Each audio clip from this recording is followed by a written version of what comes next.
This podcast is part of the Neverland Network, where faith meets video games, movies, and fun. Find more shows like this at neverlandpodcast.com.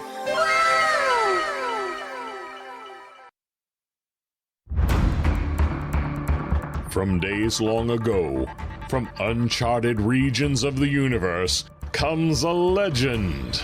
The dream that came through a million years, that lived on through all the tears. It came here, the Fandom Nexus. Fabulous secret powers were revealed to our host as he plugged in his microphone. I have a podcast! Here he is, your Spider-Pan, Jeremy.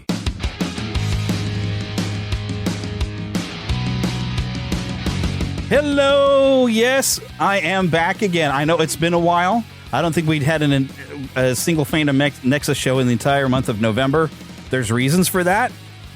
We did get a watching movies with my pastor out there. Hopefully y'all got a chance to enjoy that. But this works out pretty good because I think that last episode I did say that from when we hit episode 500, I would like to have launched season 13 with it. And that's exactly what we've done, because this would be the beginning of season 13, because the first episode of the Fandom Nexus was that first week in December. And it's the first week in December. So here we are, 500 episodes, kicking off season 13. And oh my goodness, y'all are not ready for this. You're all not ready for this. Somebody's here that we haven't had here in a long time. And this used to be a regular thing. We're reaching out into the past. And maybe we can do this more often here, because maybe your schedule will fit better with mine now. I don't know. We'll find out when I start a real job again. But Lost Boy Eric is back. Hey everyone, how's it going? And boy, I wish you were a little bit louder. You're barely coming over my music. I'm turning down my music a little bit. There we go. Well, let me try that again. Hey everyone, how's it going? And okay, we got a cheer for you. Yay! I'm finding a lot of toys over at the place where I record things now. We were kind of playing with some toys, and I was kind of wrecking my my desktop while we're here. But we are here recording the 500th episode. And I'm glad we are, because I feel like I'm coming out of I was in a bit of a stupor in November. I didn't talk about this much on watching movies with my pastor, but the reason why I didn't record anything is you have to have your mind set right. And I'm still kind of coming out of a depression that I had in November when I was let go from my job of 4 years working at KQ2 in St. Joseph, Missouri, which is something I felt like I had built up to in my long time. How this relates is podcasting is what eventually led me to go back to school and go and study radio. And I also was like, I'm good at video too. Maybe I should study video and get my degree in both of that. And so I did. So I've worked in both radio and television, and now I'm downgraded to nothing and trying to get back into radio. But I think I'm going to wind up as a substitute teacher. So because I have the degree, and I've taught Vacation Bible School and I've taught Sunday school. So I'm like, okay, just tap into that. And the regular teacher is going to have all the stuff I need. I just got to mainly make sure that the kids are staying on task, and I've driven a school bus in the hood, so I think I can handle discipline. I hope. So. Hey, you could take care of it. I did my student teaching in junior high. If I can get through that, you can get through anything. Plus, I'm weird. I'm not a teacher though. Yeah, I'm weird. I'm fun. I have a bunch of toys on my wall, so. I think I can relate. And that's I was even talking to one of the other school districts at a job fair this past week, and I said, one of the things that kind of helped in the bus is building a rapport. And I think because I'm kind of a big 48-year-old kid, I think I could build some rapport with the students. And because I remember when I was a kid, we had some substitute teachers that would come back often, and we always enjoyed having them come in, and we knew them, and we were like, oh, it's Mrs. Such and Such, and so we were happy to see them. So I'm hoping I can get to that level with some of the kids, that they get used to me as a substitute in various districts. And the only thing that's difficult is, what am I going to do during summer break or during the winter break? And the nice thing about this I think leaves some open time where I can still pursue and get my way back into my industry. But I might end up just loving substitute teaching so much, I might just do that the rest of my life. You never know. I just got to make sure, I think the state will allow you to have seasonal unemployment payment. Of course, right now, the unemployment has not paid me a dime, but I did still have a severance package, and they're saying I made too much in the month of November. I was like, no, I didn't really make anything, but I got my severance package. I'm at the end of it, and I need money now. And yeah, the state is being really particular on that. So although while I was at a job fair, this week. I did have a lady give me everything to apply for EBT and food stamps or whatever, or SNAP program. And she's like, the time to do this is when you start having to spend your savings to get your necessities. I'm like, that's going to be pretty quick. It's like our next round of bills, because my wife's not getting paid until the end of the month. The next round of bills, I'm going to have to pull out of savings. So I'm like, maybe I should fill that out. So we'll see what happens. But anyways, enough about what's rough about in my life right now. My life has changed significantly over 500 episodes. I mean, because I think when I started, I might have still been working. No, I wasn't at LabCorp, I don't think, at the time. Because LabCorp, I'd worked there for 7 years, but I had about 2010 is when everything went belly up. And the podcast started in like 2013. Oh, my goodness, that was a long time ago. Imagine that's 12 years ago. Because now we're starting season 13. My gosh. So, yeah, I was out. I think I was working as a courier even at the time. And I had a good 10 years of I've done about every position in the world. And I thought I was really locked in doing the radio and TV. So this came as a blow to be let go when the company merged. Nobody's mad at me or anything. The company merged with another company up in St. Joe because they thought they were stronger together than they were apart. So a lot of people were let go. And so I'm not bitter. They said I could come back, but they have to have an opening for me. So we'll see. Who knows? Maybe I'll be back there one day, but I don't know. Hey, maybe. I actually went through this experience myself last year. I've been with my company for 20 years. Yikes, and they told me, hey, we absolutely love you. You're doing great, but your department is closing. And so I had the option to reapply for a new position within whatever the new department was going to look like. I took a look at the incoming difficulties that the new team would face, and I said, you know what? I think I will be forcibly retired and accept my retirement package, along with severance. And I got a few months of severance, but right at the end of my eligibility period, another department within my company reached out, said, hey, we're hiring. Come on in. Chatted with them. The next day they told me, hey, we want you here. So I was fortunately able to get to this new department within my company, retaining all of my seniority benefits that I had accrued over the 22 years now. Not quite the same pay, but hey, being paid is better than not being paid. Right. I'll accept that. And I was surprised they put me right at the top of the vacation seniority list. So I've just had my first day after Thanksgiving off.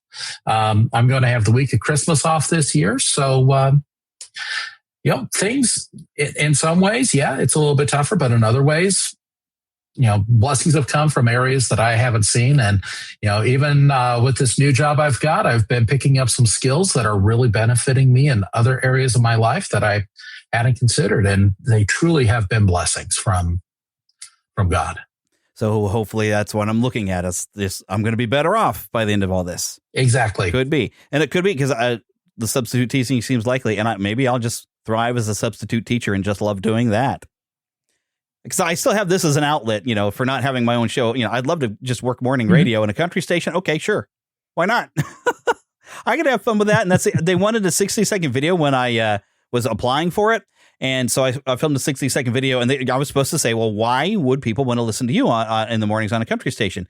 I said, well, and I just gestured to my back wall where all these toys are hanging behind me. It's like, I would bring something very different to a country station. And I do not act my age. I do not sound my age. I'm goofy. I'm fun. I usually host panels at Comic-Cons and stuff like that. That'd be something very different and might be just fun for people in the country music scene. So I kind of went with that angle, and who knows, maybe I'll hear back from that, and that'll be kind of fun. And then I got to just like nod my head and like, oh, so you keep tabs on the country music? I'm just going to bob my head. It's like, does George Jones still living? Because actually, Cameron, that first radio job, part of it was classic rock, and the other side was classic country. And I'd sit there in a classic country station, and it was a lot of music that my dad would listen to when I was a kid. And so I was like, hey, I actually know these songs, and and one thing I learned is, sometimes the song that happened in the classic rock station. I would know the song, but I didn't know who did it because I had access to stuff there. I was like, oh, that's Boston. Oh, I didn't realize that was Foreigner. I thought that Foreigner to me only sounded like I Want to Know What Love Is. That to me was Foreigner. And when you hear their earlier stuff before that, it's like, oh, this is completely different. So I was so happy to see Foreigner at the Thanksgiving Day parade too. I was like, oh, Foreigner, yes. Oh yeah, doing a Stranger Things thing. Mm-hmm. Yeah, that was awesome. I really enjoyed that part there. So, but yeah, that's kind of what's been going on in our life. But that's part of our host chatter. But speaking of what you've been watching and Stranger Things, I did this week sit down. It's like, okay, because to me, it felt like, we're stretching Stranger Things out maybe longer than it needed to. And it's like, I don't know if we need a 5th season. I was kind of surprised by the end of the 4th season where I was like, oh, no, we're going into a season 5. Okay. But I watched it. I still enjoyed it. I really feel like I kind of watched it. I'm like, that's Harry Potter. Oh, yeah, this is really this whole thing is Silent Hill. And the only other question I would have is how come a bunch of kids can handle something that the military can't? Military fully armed with guns, they're getting wiped out. But a bunch of kids with baseball bats, oh, yeah. Come on. It's based in the 80s. How many 80s movies have we seen throughout our lives where the kids are the ones who know what's going on, who can take care of the issues, regardless of what the adults around them are saying? Cloak and Dagger, Daryl, the Goonies. Come on. We're 80s kids. That's what speaks to us. You have to turn your brain off and just be entertained. But I did. Well, there you go. Well, I don't want to spoil, but there at the end, I did, right when things were about to happen. I don't know if you've watched this, but I did out loud say, you're a wizard, Harry. There's totally a moment. It happens. Excuse me. Well, seeing as how you use the word wizard, I know one character was referred to, the wizard. I'm only partway into episode 2 of the 5th season right now. So I have seen the attack at the one place and I have seen some of the follow through, but I haven't yet finished that episode. In fact, that's what I was doing last night when I was reminded that we need to get together and record this today. But Stranger Things is on my list. The other thing that I have been watching way too much recently, good old classic Mythbusters. Oh, cool. Yeah, that's hard to find. I think there's an official channel on YouTube, though, in there that has it. There is. And I've also been through my Roku device, through my TV. There is a 24/7 Mythbusters channel on there. So I've just been, watching the old episodes that I remember, watching the newer episodes that I've never seen, and I'm just having fun with it. Yeah. And my wife has actually used that sometimes in her classroom because there'll be like a myth or something they bust that somehow relates because she's doing like zoology and stuff like that. But there's also she's got to do physical science with the freshmen still. And so there's usually a lot of physics involved in some of the stuff, though. So she'll go and look for stuff and just for something fun, like, hey, this is educational and fun to watch. And so she'll do stuff like that. Oh, yeah. You can learn stuff on Mythbusters. There's even stuff that they'll bust a myth and I'll hear somebody reference it. And I was like, actually, you didn't see on Mythbusters. That's totally false. Like, so I remember even like they fired bullets into water to see if they're actually even lethal. They're not really lethal. The water actually slows the bullets down enough. I was like, who knew? So that every time I see that in a movie now, we're like, yeah, you actually could survive that. Yep. So yes, I feel myself very educated from Mythbusters. And I've even gotten to see Adam Savage at Planet Comic-Con. Was it this past year or the year before? Yeah, I saw him in Dallas a year and a half ago at, I don't know if it was a Fan X or some other show, but yeah. He's a lot of fun. I took my daughter up, said, yeah, he is. Took my daughter up, said, she's in STEM right now. I'm trying to introduce her to what you guys have been doing. And it was a good little conversation. Yeah. Still, my favorite panel is always going to be Alan Tudyk, which the audio was shared on this podcast. See, I'm tying it together. Alan Tudyk was still my favorite panel ever. And I've got some close ones because the Alice Cooper panel was fantastic. Also had a fantastic panel. I think it was either this year or last one where we had almost everybody but Ron Howard, but we had Henry Winkler. Some of the other people from Happy Days. I just remember it was like Henry Winkler because Henry Winkler's awesome. Don Most. Yeah, we had the red-haired guy, and I can't remember which one it was. That, and I think that is Donnie Most. Yeah, because he was there, and then who was the other guy from? We didn't get. I would like to have had Ron Howard in there too. We had somebody else. There was 3 actors from Happy Days. It might have been Joni. Oh, no, that's been a long time ago. I can't remember if I shared the audio. If I did, I had to censor because Henry Winkler was telling a funny story where he says he doesn't usually use the Fonzie voice because everybody asks for it. but he dropped an F-bomb. I'm talking about where somebody had said something to him. I didn't realize you were that short, and so he turned around and turned Fozzie on him. But yeah, so I've been to a lot of fun. That's part of the fun of doing this podcast is I've, done a lot of things in conventions and got to interview a lot of people, which we're going to hear some of that audio later in the show of people I've interviewed at Planet Comic-Con or also the Kansas City Comic-Con. People I've gotten an interview on the show. It's afforded me to do a lot of different things and get to host some panels that I get to put together, which this year at Planet Comic-Con, I'm hoping to have 3 different panels. I haven't gotten my approval yet, but we're going to have Dan Vietz come back. Anyone who's in the Kansas City area, he's part of the ThankYouWaltDisney.org that's rebuilding the Laugh-O-Gram studio. Might be doing 2 panels with him because there was one year that we talk about all the animators that used to work with Walt and what they went on to do, which it's an amazing list. So if you happen to be in the Kansas City area, come, I think it's late March, like March 27th, somewhere around that time. Planet Comic-Con, I'm hoping to have 3 different panels, and we're even going to try to do one. I'm calling it Watching Movies with Pop Culture Pastor. For anyone who's familiar with the show, I've talked to pop culture pastors every year for the last couple of years. So they're like middle of Kansas they're from, but they usually come out there. And I haven't gotten to do a panel with them yet. So I thought it'd be kind of fun to combine them with Watching Movies with my pastor that I do with Philip. And we're going to have some fun and discuss stories and different things we've learned from stories. We're not using the word biblical because we don't want Planet Comic-Con to shut us down because you're being biblical. We don't know what they're going to do. So I was like, let's just not push that button. But there may be some Bible quoting because, as I've said a few times before, there's a very well-known Spider-Man line that is pretty much a Bible quote. So, yes. And a lot of different tropes that we get, including as Stranger Things has a chosen one thing that suddenly showed up. That's a trope that gets used a lot.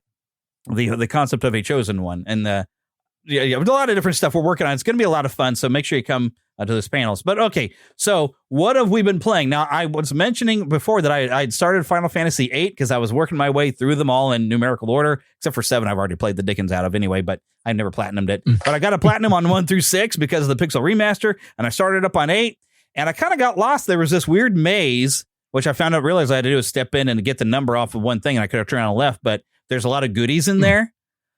So I was looking up, so I wanted to make sure what I was doing. And then I realized the whole thing is a big square. And if you just keep turning the same direction, eventually you will get everything. But I looked through this guide and I was like, there's a lot of stuff I didn't do. So I've decided I'm going to start over on that. But before I got started over, there was this little thing called the Marvel Cosmic Invasion that came out just a few days ago. And I've been waiting for this thing. This is by Dotemu, the people who made the Teenage Mutant Ninja Turtle Shredder's Revenge, which I loved that. That's so much fun. And so it's basically like that, but with Marvel characters. So I was just getting, I've been having a lot of fun. Although, if you've watched any of my live streams on the official Neverland Gaming channel found on YouTube, I get to Venom and didn't get trounced. Oh, I did a little bit better the second time because I thought, let me go and level up Spider-Man a little bit because to get one of the achievements, you have to beat Venom with Spider-Man. Still couldn't get through it. But I thought, off the stream, I thought, well, let me see what happens if I play on arcade mode and I go online with some people, and it actually let me level up Spider-Man while I was playing on arcade mode. So now he's all maxed out. I'm like, that's it, Venom, you're going down next time. And I'm hoping, I was hoping today my buddy Philip, Pastor Philip, was going to show up over at my house, so we were going to play it, and maybe we'd actually beat Venom on story mode. So we'll see. But I'm having a lot of fun with it. If you enjoyed the Shredder's Revenge game, and you like Marvel characters, even if you just watch the movies, you never read a comic book, you'll still enjoy it. There's going to be a lot of characters you don't know who they are, like Beta Ray Bill, and there's one girl that I'm not familiar with. I know who Beta Ray Bill is. Well, you do, but not everybody who listens to the show is going to know Beta Ray Bill. But he's playable. There's some girl that's part of the Guardians of the Galaxy that she popped up in a Captain Marvel comic like 2003 or something. I'd never heard of her, but she's got a really cool sword. But it is kind of weird that they pulled in some characters that you're not familiar with, because really we would rather have had Thor or Beta Ray Bill. Well, we'd rather have Thor, but Beta Ray Bill is still cool. So I will take that. Yeah. And I'd rather have Hulk than She-Hulk, but I do love She-Hulk anyway. Not the series so much, but the character. I've got a lot of She-Hulk comics and I do love her, but so it's nice to have her in there. And they did have some fun with her because She-Hulk is the original fourth wall breaker in Marvel before Deadpool was She-Hulk. And she does realize she's in a video game. Because if she gets knocked out, she's like, I need to level up. She'll make comments. And there's one area that there's a lot of like background cameo characters. And on the Venom level, there's a lot of characters that you might recognize if you're looking in the background that are not participating. But she's like, wow, how many cameos we got in this game?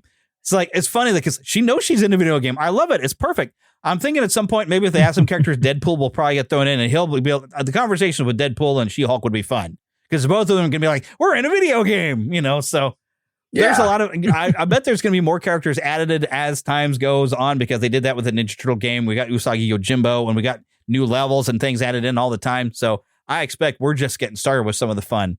So, and they might even make a few improvements. There's a few things I think could use a tweak. I did find a glitch. Like the difficulty of Venom? Yeah, and I might be alone in this. I hope somebody else struggled with Venom because Venom is tough. And I'd been fighting with Venom so much that when I was playing arcade mode, somebody was playing as Venom, and I kept attacking him. But you can't hit each other, thank goodness. But I kept getting thrown off. I was like, oh, wait a minute, Venom's on my side. Okay, cool. Because once you beat him, sort of like a Phoenix Jean Grey, you got a Phoenix version of Jean Grey, you beat her, she becomes on your roster.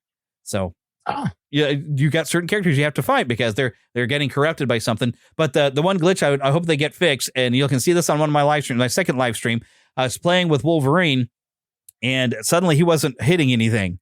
Like his contact thing worked. But there's a button you swap out. You have two characters that you choose. I swapped, and suddenly that worked, and then I swapped back to Wolverine, and he was working just fine again. But I found a bug, which I should probably point out to them, but maybe they're aware of it. Maybe that's just happened to other people. But yeah, there's a few things that maybe get tweaked, but still, an awful lot of fun. Definitely recommending it. You playing anything check good? It out. Yep. I've just been kind of casually playing lately. I started Cuphead, and I am having a heck of a time on that. But no, I've actually been that one. Yeah. I've actually been playing some more board and card games with my family. We just got one called Cover Your Assets, where you've got cards where you're collecting different assets, like maybe it's an expensive car, or it's money in the bank, or it's diamonds. And the way that the game is set up is you can steal the other player's assets. And so, you might end up with a bloody lip. You might not be talking together as a family afterwards, but sometimes those are the best games. Yeah. Reminds me a little bit. You ever played Pit? Oh yeah. That's what, for some reason I was thinking of that one. Yes, because Pit, you're just trying to, Basically, Pit is, for anyone who has never played it, you're trying to corner the market on certain like farm goods, like could be wheat or corn, and each one's worth a different value, but you have to you have to get all of it. All of the cards of that, and you're bidding across the table like I got three, because you're saying 3 cards you're trying to trade for anybody who's got 3 cards. You never know what you're going to get, but you're trying to collect it all. It's fun, but it gets crazy, and you'll drive each other nuts. Oh yeah. So that's what that reminds me of. You can always, then level up to the next level, which is Settlers of Catan. You mean Settlers of Catan? Yes. Yeah. Where you're not just looking for threes, you're looking for wood or sheep or grain. I just realized on my show notes I got the wrong link. I have a YouTube link. Oh dear. Yeah. I wonder what link that was. I'm gonna look because I got some news things that I do want to talk about a little bit. Well, if you're looking at that YouTube link, that is a link to your that is a link to my video of Wow. Okay. I just saw that coming up ahead and like, okay, because I guess we should move on. And if I hit the right button, that should be this one. One of the things that's been traditional on the show is me hitting the wrong button. Like I just did. Would it be a show without that happening? Right. Because we don't do a trailer park anymore because it sort of dates the show a little bit. Although for a while I was thinking about doing it as an extra feature for Patreon support and everything, but I just haven't gotten around to it. But this is the music for I've still never changed this. It's still news around Neverland. But since we are, and I'm talking over the thing, since we are the Neverland network of podcasts at neverlandpodcast.com, and I have a whole network, it still fits. This is news from around Neverland. And I think Eric was actually able to hear that one. I could barely hear it, but yes, I could still hear it. Hooray! So, and I usually don't do news so much anymore, but there was a couple things. I did see a quick note that Spaceballs 2 has wrapped filming. Which is cool, but also, and I'm going to completely butcher his name, Carrie, because I need it written out for me. I'm going to pull up the article I think I meant to say, but Carrie, let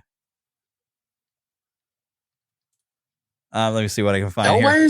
Carrie Hirayuki Tagawa passed away at 75 years old. And if really that guy, he was in so many different things in the 80s. I think even early 90s. You'd see him pop up. Man in the High Castle. He was in a James Bond movie, which I don't recall. Pearl Harbor, which I never saw. But he had a stroke at age 75 and passed away due to the complications from that stroke. But where he's always going to be remembered most is Shang Tsung in the first Mortal Kombat movie. To me, the only one worth watching. And I know people will be like, but that new one was so cool. It's like that new one was all right, but it wasn't as much fun, I think, as the old one. I think I took my dad to go see the original Mortal Kombat movie with him, and he was so great, and he was so good at it that they cast him to play Shang Tsung in the games.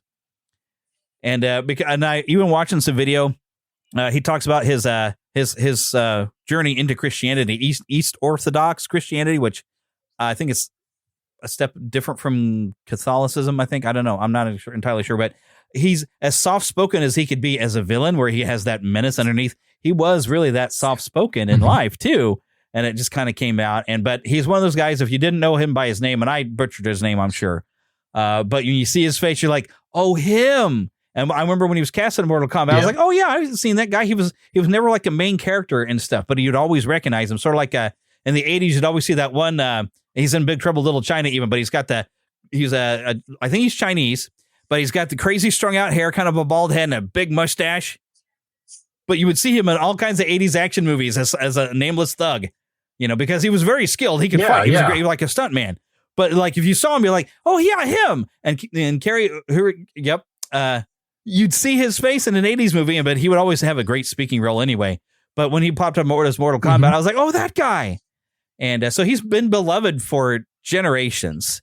And so when I first saw, there was like a video that I was on YouTube early this morning that they were talking about him passing away, but I hadn't heard that channel. And I was like, is this clickbait or did this really happen? I said, I'm going to have to go to Facebook where you find the truth. But no, because Facebook would have like legit like articles from Variety or the Hollywood Reporter and that kind of thing. So that's how I can verify if a celebrity really has passed away. So because usually when you find out they're passed, you're like, no, not him. So, but 75 years old, that's an old bugger. So that's only about 27 years older than me. So and that 27 years doesn't seem that much anymore. No, it doesn't. It doesn't. Excuse me. What would be your fondest memory of a movie he's been in? Well, I'm just going through his credits here right now on IMDb and trying to track down something where I can definitely point to and say, yeah, that was him. And,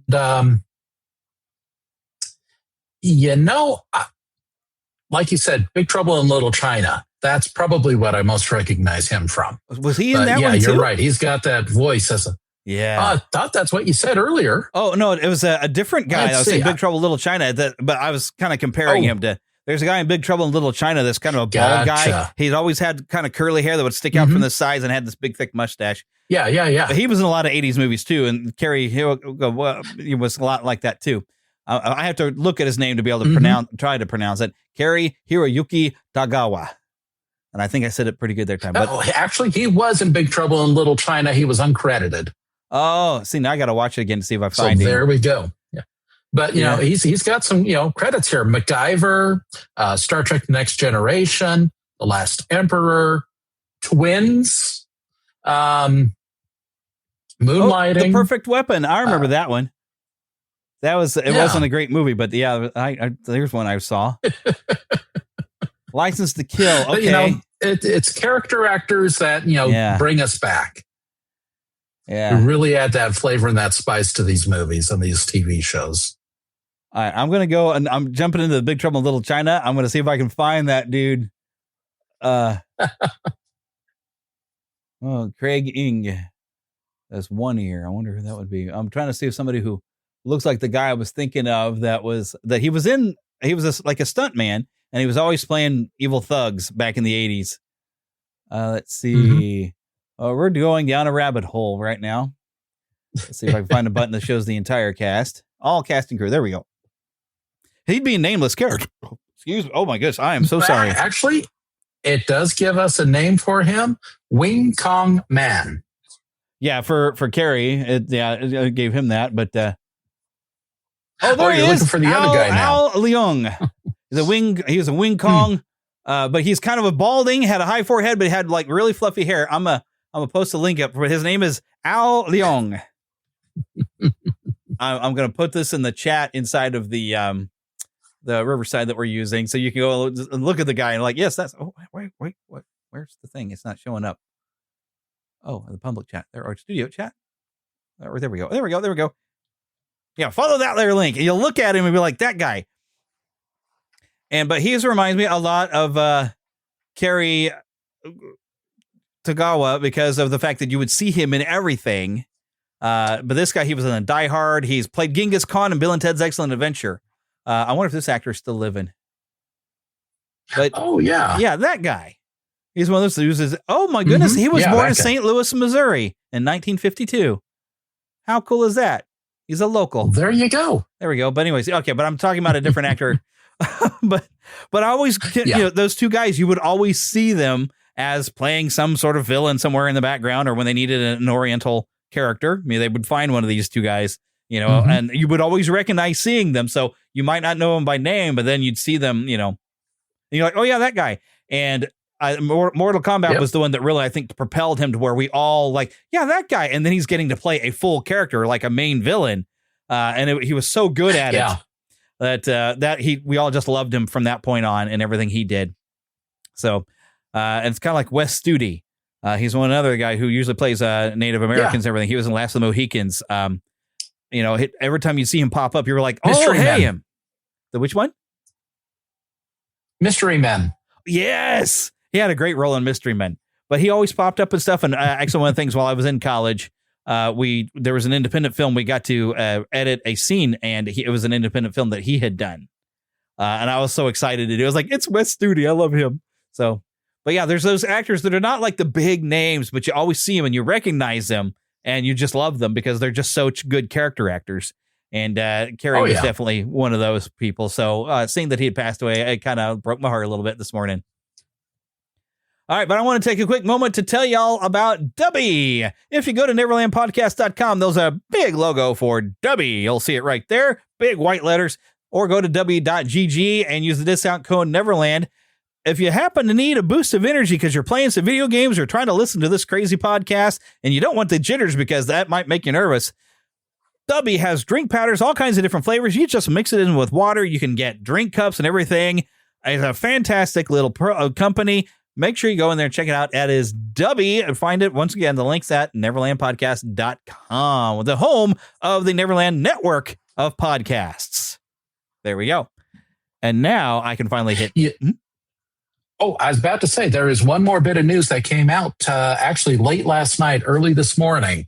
So I don't know how far down this road you want to travel, but Warner Brothers has a new owner. Yeah, and I've been hearing rumors about this potentially happening. There's been people talking about it on YouTube, and I guess it's finally happened that Netflix, and I couldn't tell if they were just buying the streaming services or if they were buying all of Warner Brothers. It sounds like they bought all of Warner Brothers.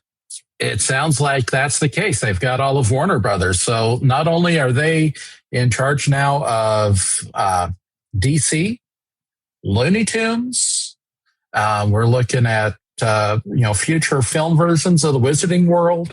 The television series is coming. Exactly. HBO in and of itself. Yeah. That's Discovery Channel even catalog. Exactly. So, it'll be interesting to see what happens.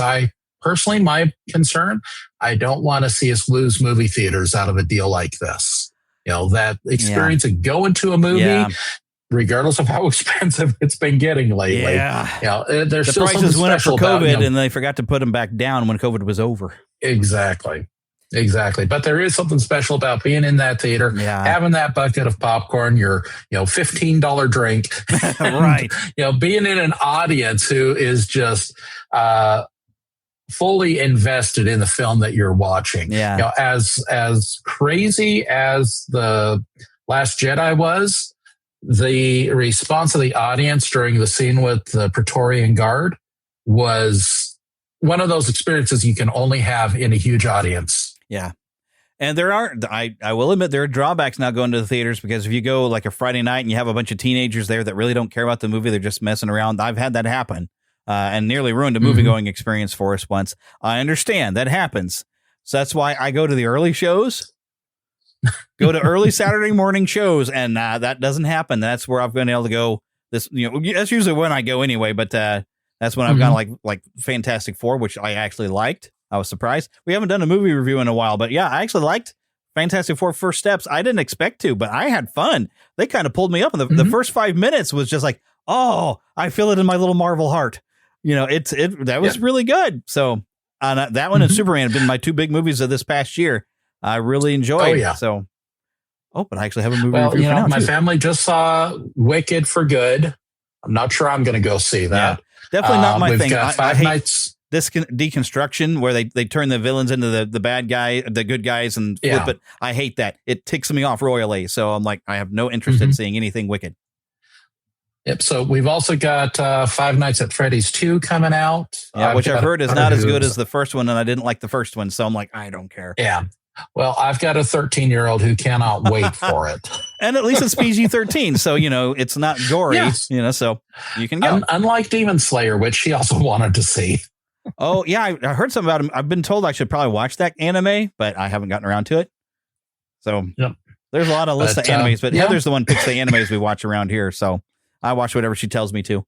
So we watch Spy Family, which I like. And that she's trying to get me into Ranma 1/2, but the idea of Ranma 1/2 is funny, but the execution, I roll my eyes at a lot. But yeah, okay. Anyways. And I'm just scrolling to make sure that we haven't had any trailers come out in the last hour that we've been chatting here. Well, there was one trailer that it's not really a trailer for those that are, because we've had, and I've gotten probably a few new listeners from guests that I've had that are from Adventures in Odyssey. They had a big announcement yesterday. Now, everybody who I guess got to go and attend them recording the 1000th episode already knew this was coming, but they had a big kind of a podcast announcement, and not really a trailer, but an Adventures in Odyssey animated film is coming out fall of 2026. And all right. It's kind of a prequel. They've showed us a young Wit with his wife, Jenny, which he's going to look like still alive. And they've redesigned all the characters based on the kind of the style they're doing. So all the characters that everybody knows in modern Adventures in Odyssey got a facelift. And I'm actually pretty excited for that. Like an Adventures in Odyssey movie. The only thing that makes me sad is if they get up to the point where they want to have Eugene in it, we don't have Will Ryan anymore. And so, but speaking of Will Ryan, I get a chance to talk to him thanks to Katie Lee. And we're going to share a little bit of that audio. That's one of the great memories I have of this show is because when Will Ryan was kind of reclusive. He didn't do a lot of interviews. And when he did, and you'll notice this when we play the audio, he doesn't really talk about himself. He was very humble, but he loves to ask you questions because he was very curious and he wanted to know things. And so he asked me questions and turned the tables on me. And we'll get to that in that clip.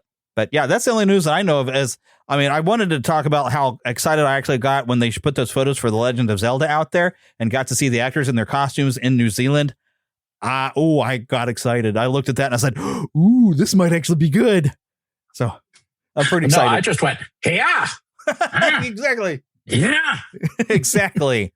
And as long as they don't put the one annoying character in there from the Mask one, Majora's Mask. Don't put that one guy. Look. Oh, Tingle. No, yeah, Tingle. That's the one. Don't put him in there. We can put Navi the fairy in there. I'd be okay with that. And if you choose your fairy queens, please do not put the scary ones from Ocarina of Time. Please don't. I like the ones in the Super Nintendo, the Link to the Past, the fairy princesses that had like the big flowing dresses. That was cool. Let's do that in the movie because we got to have the big fairies. And personally, I'm a little bit afraid of the fairies that they had in Tears of the Kingdom and Breath of the Wild. Yeah, the giant ones that came out of the huge tub things. Yeah. Haven't played Tears of the Kingdom. Probably not gonna because I didn't like Breath of the Wild. Mainly because the weapons breaking. It just bugged me. I don't like my weapons breaking. And I didn't like the Master Sword. When I finally got the Master Sword, it was useless unless you were fighting a Ganon thing. I was like, really? When did this become a thing? I felt betrayed. Well, speaking of trailers, though, hopefully by this time next week, we'll have our Doomsday trailer.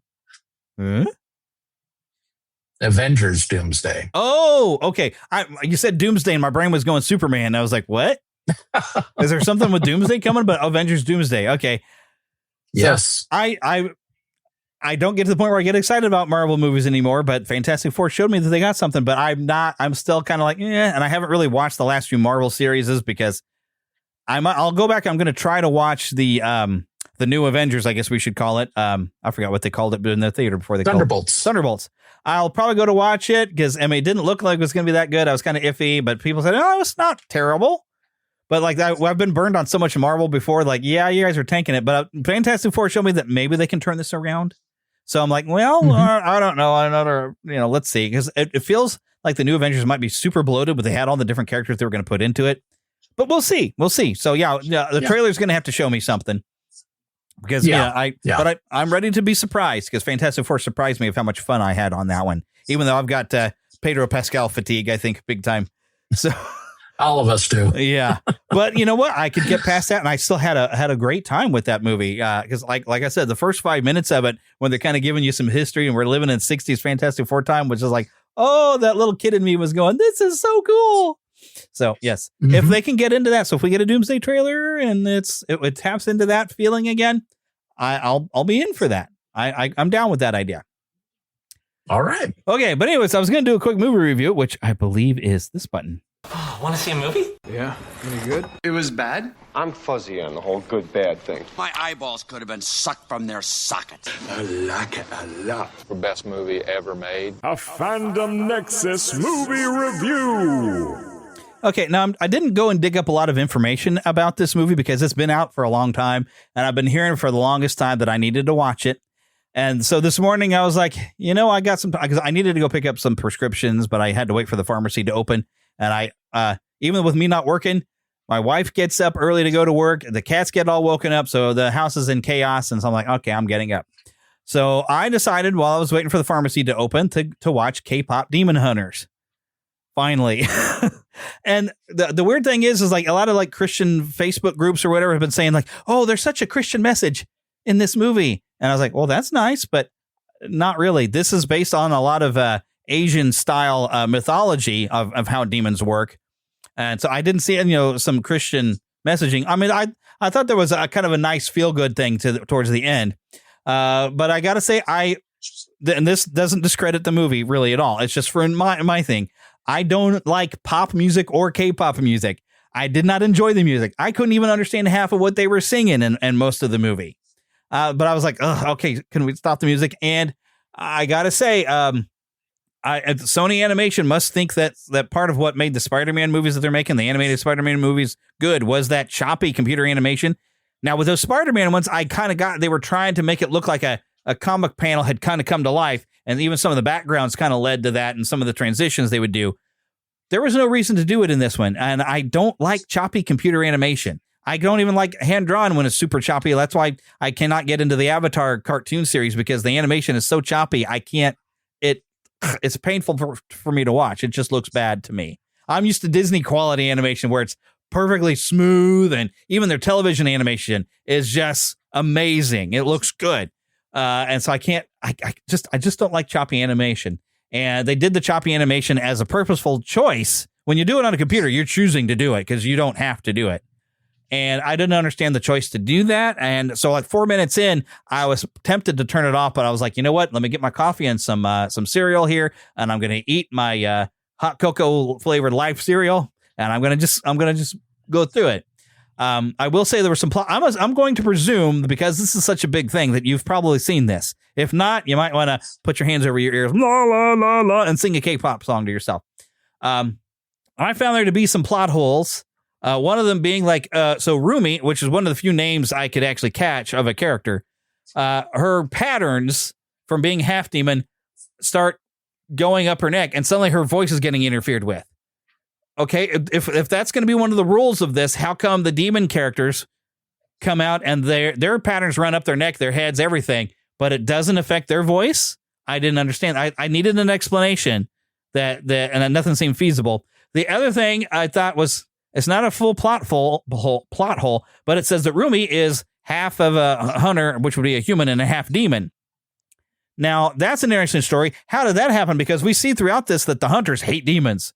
So there's a whole story right there of how that must have happened that I would like to have more than just, that's not something you just mentioned happened and then leave it be. It's like, no, wait a minute. That somehow that lends something to a plot because that seems important. Like how that I got to know how that happens now.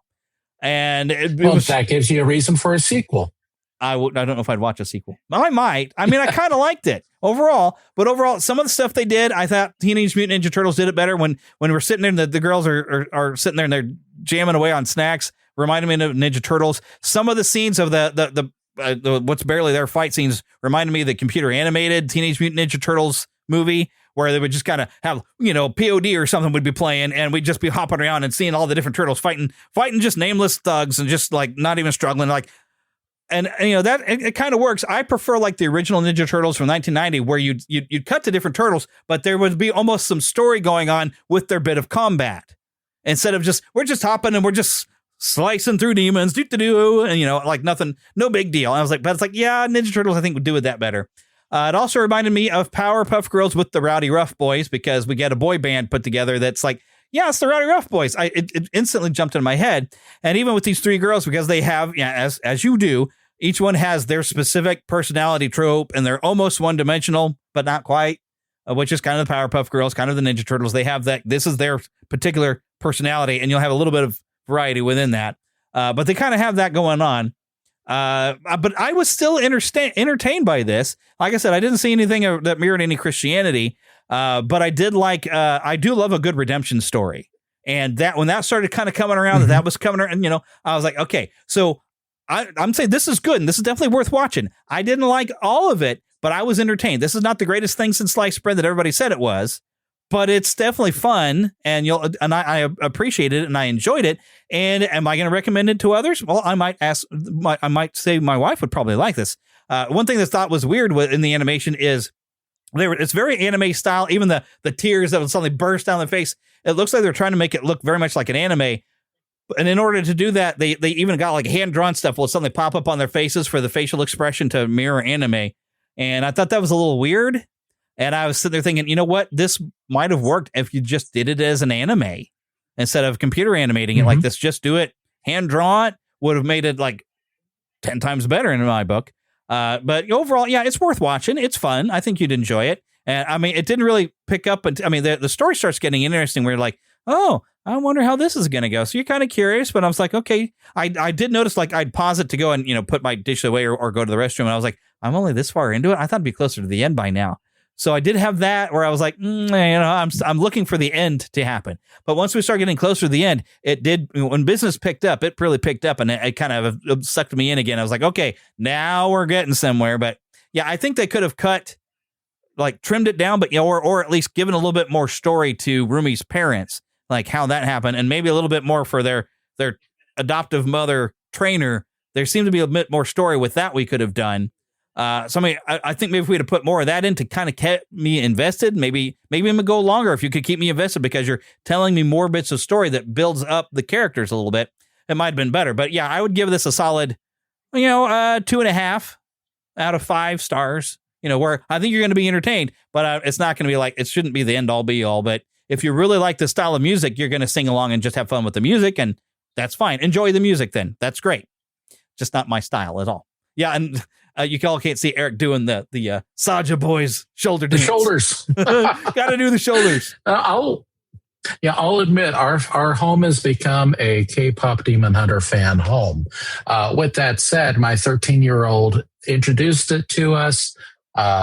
We enjoy the music. We listen to it in the car, but the 13-year-old being 13 years old has moved on to her next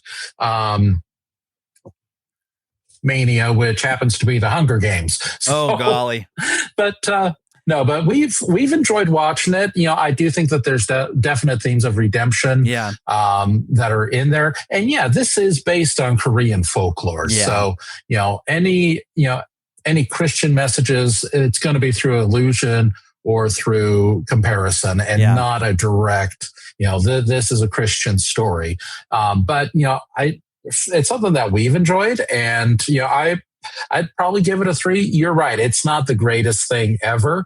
And a lot of the elements that you have spoken of that you wish were there, they were there. They were removed for time and pacing issues, but it's definitely material that they can use with any sequels. And from the reaction that it got, there are sequels definitely on the way. In fact, there's a short that's actually all ready to go.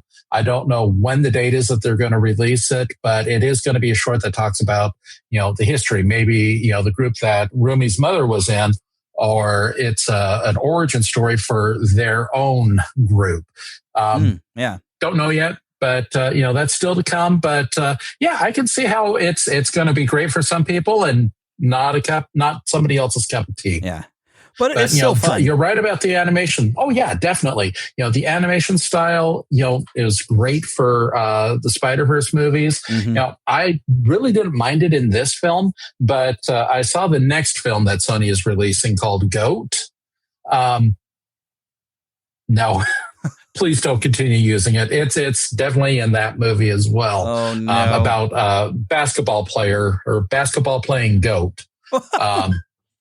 The idea sounds going to become the greatest of all time. It could be a fun idea, but I guess what I'm trying to say is, we did find some value in it. We enjoy it, and I'd recommend giving it a shot if you haven't already seen it. And especially, you had a 13-year-old that nobody. That 13-year-old is like target audience. The young preteens that would be into stuff like a boy band. I don't like to call them boy bands. I like to call them groups because they don't play an instrument. They're not a band. But if they'd be into that kind of a thing, perfect target audience. They're going to have a ball. And I'll tell you this. I love Derpy the cat. Derpy the tiger. Is that what his name was? Yeah. I like the tiger, but I own 3 cats. So, I mean, yeah. You can win me over with a goofy cat that instead of knocking stuff over wants to put things up. That was funny. That's the only thing I actually laughed at. There was a lot of stuff I was like, I see how that's supposed to be funny, but it's not working. But that actually, I did kind of laugh at that because I understood that with the cat, because they knocked stuff over, and this cat was like something got knocked over and it really wanted to straighten it, and it just struggled to do it. Mm-hmm. That was fun. But yeah, a lot of the other stuff, the jokes kind of fell flat for me, but it's got a good story, and I kind of got involved with the story. So, and yeah, I think if you got a teenager, your teenagers are going to love this, especially if they're young teens, about 13. Oh, yeah. That's perfect age for this. Like 10 through 13, maybe even 14 are just probably going to be obsessed, I think, with something like this. So, yeah, I could definitely see a good target audience. And, yeah, we probably will get more because of the success they've had on that, because, now they've got to put stuff on multiple channels. And the funny thing with this merger thing, one of the things we looked at when I was in college, and because we studied a lot of media, you'd be surprised how much these movie studios are owned actually by other things. I mean, if you look at Comcast, how much they actually own, which includes like Universal. But these have changed hands through other media companies. All the major studios are actually owned by separate media companies. So I was not all shocked and appalled like some people have been like, well, this is a monopoly. That's not what a monopoly is. I actually had the same thing with KQ2 merging in with News Press Group up in St. Joe. This is a monopoly. No, they only have stations in one city. A monopoly would have to be everything, owning all media. So, but yeah, when you look at who owns the media and all the different companies you branch to, internet companies owning movie studios, that kind of thing's going on. So, yeah, I wasn't shocked. It's just the way things go. Yeah. It is the way of things, the way of the horse. This is the way. Yep. This is the way. Anyways, so, all right. So I guess we've talked this thing to death. So the next thing to move on to, and I wish I had a button for this. Oh, you know what? I bet I can find a button. I got to find my media sound effects. I'm going to hit a random button. Button. Who's Okay, I didn't like that button. But 500 episodes.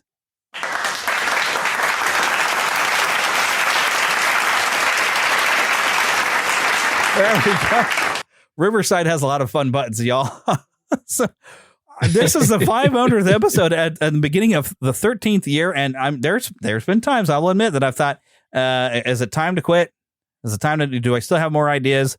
Because over the years, I mean, when I started this thing, I just, I think I've told this story many times before. I used to record like on cassette tapes, make little shows for myself. Then Philip and I started passing little tapes back and forth, making little shows later on in life. And so when I discovered podcasts, I was like, this is like what I used to do on a cassette tape. But now I can make something to share with everybody. And I will say, probably when I first started, I was not very good at this.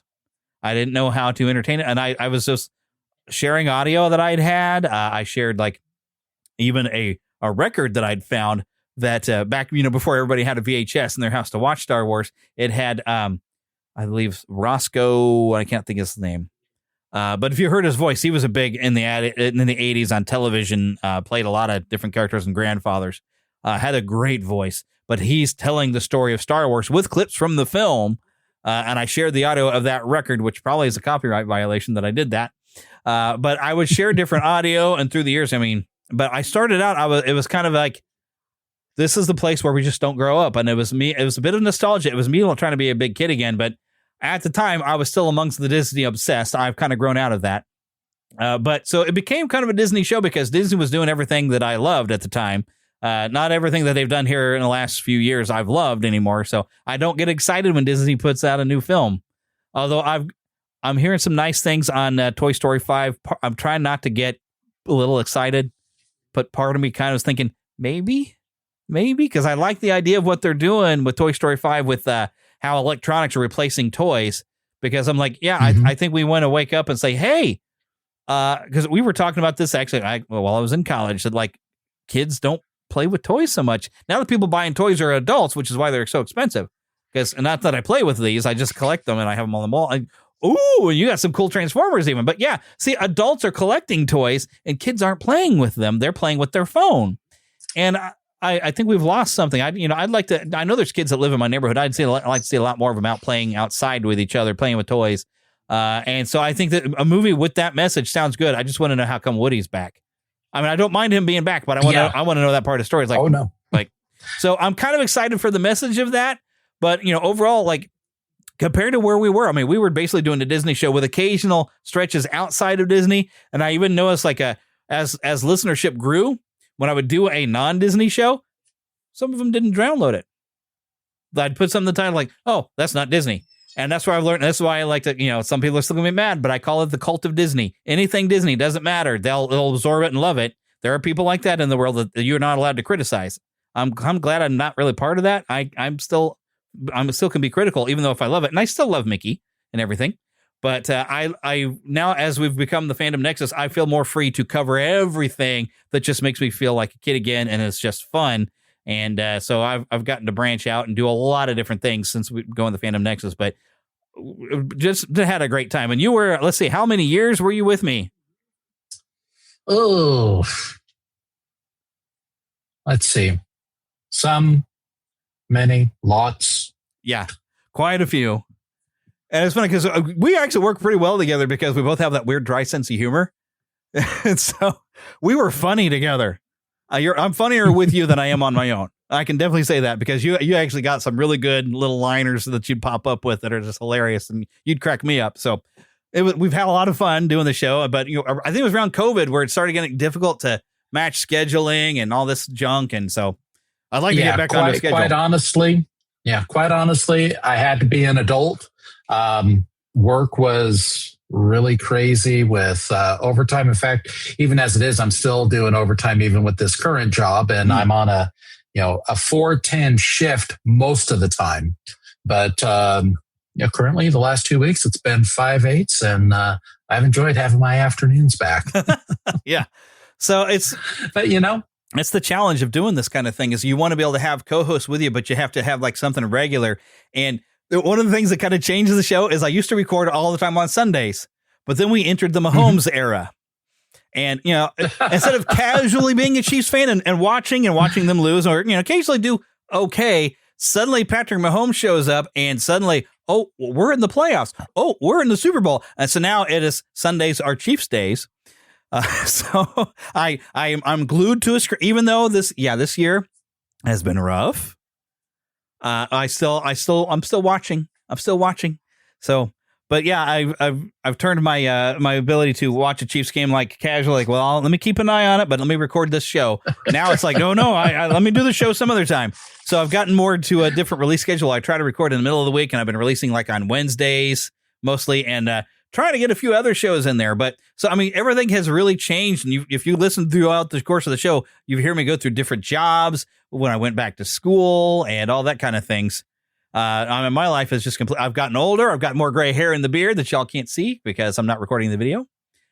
Just so much. What would you say like the biggest change in your life has been over the course of the last 12 years? Because this is starting a 13th. Oh, goodness. Other than the job out, job in again. Well, and it's still at the same company. I think the biggest thing has just been the growth that I've experienced over the past 12, 13 years. We've gone from, renting a home to owning a home. Yeah. And I know you've been through the same thing. Yep. I've got, all of my kids are teenagers and up now. And my oldest is 20 years old. The first time that you and I chatted was following the first Inside Out movie and talking about how, my daughter was about the same age as, I don't even remember the girl's name, but the girl from Inside Out. And it starts with an R. How, I almost said Ryan, but that's not right. And it starts with an R. Yeah. Yep. But, she's graduated from high school. My oldest, or my middle child, my son, is graduating this year. He's got some, I've taken on additional responsibilities at my church, watching my son as he's preparing to take on some responsibilities himself. And again, my baby's 13 years old, and it's amazing to see how she's changed and how her personality has developed. And, finding myself wondering, have I made good choices? Have I helped raise them right? And have I been the best dad that I can be, especially as we transition into this part of life? Yeah. I'm 50 now. I've hit the half-century mark. So that's given me some time to reflect and to try and decide, what I want to do. But at the end of the day, I still want to be a kid. Yep. I still enjoy things from my youth. And that is why we are here. We're here to talk about the things that we enjoy, the things that, bring a little smile to our faces and help us connect. Because like I said earlier, we had all those 80s movies, that was a connective tissue for all of us. We've all got our Optimus Prime or our Perceptor or our Cliff Jumper, right here, ready to, go back and remember those old days. Maybe it's not just the action figures, but maybe it's, pulling up to McDonald's and seeing, hey, they've got they got Stitch little toys for Disneyland's 70th anniversary. Yeah. I think while we all need to grow up and we all have to, put aside the things of being a child, as Paul would put it, we still need to retain something of that spark of our youth and of our childhood every day as we go forward. Yeah. Or as I like to put it, grow wise, grow strong, and never grow up. And that's kind of what I did. I didn't grow up. I got wiser and stronger. That's what I did. There you go. But I'm not a parent, so I don't really have to grow up. I can be a big man child. So I can get away with it. But yeah, as being a father, you're suddenly a lot more responsible than I am. I mean, I have responsibilities, but it's nice to be able to, have to be responsible for the week, to kick back and enjoy something. And if I'd have had kids, and I'm sure this is what you've done, stuff you'd enjoy with a kid, you're like, oh, let me share this with my kids. They might like it too. And then they get into something. Oh, yeah. Like your 13-year-old's gotten into K-pop Demon Hunters and now the Hunger Games. And so you're going to go right along with them to some degree. You might not be a fan of it necessarily, but you're going to have fun with your kid. Well, I have been able to connect with her really strongly here recently because the other mania she's gotten into, it involves X-Wings. It involves TIE fighters. It involves lightsabers. Nice. So, of course, we're talking about Star Trek. No. Yeah, of course. Captain Kirk was the greatest Jedi ever. Okay. There we go.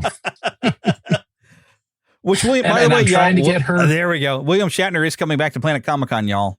Her in the Kansas City area. Anyway, but yeah, Back to the Future. I saw you just pulled up the DeLorean. Yep. Just pulled that up. Last year we went to, maybe it's been 2 years ago. No, it was last year. We drove past the Puente Hills Mall, which was the Twin Pines Mall. Or Lone Pine, depending upon which timeline you're in. They tore down that mall too, didn't they? Not yet. Oh, it's still there. Yet. Okay. It is still there. It is still there. In fact, I heard the Circle K from Bill and Ted's is definitely gone, though. Well, the building is still there. It is still a convenience store, but it is not a Circle K. Oh, it's not. But you can still visit. Okay. If I own it, still here in Tempe. I would lean into the Bill and Ted thing, and it's like, yes, this is a location. We're not Circle K, but I would come up with a name for the store that's somehow or another related to Bill and Ted. Call it the Excellent Convenience Store or something. And we even spent some time at Waterloo this summer. The water park. Nice. Which is right here in Mesa, Arizona. Perfect.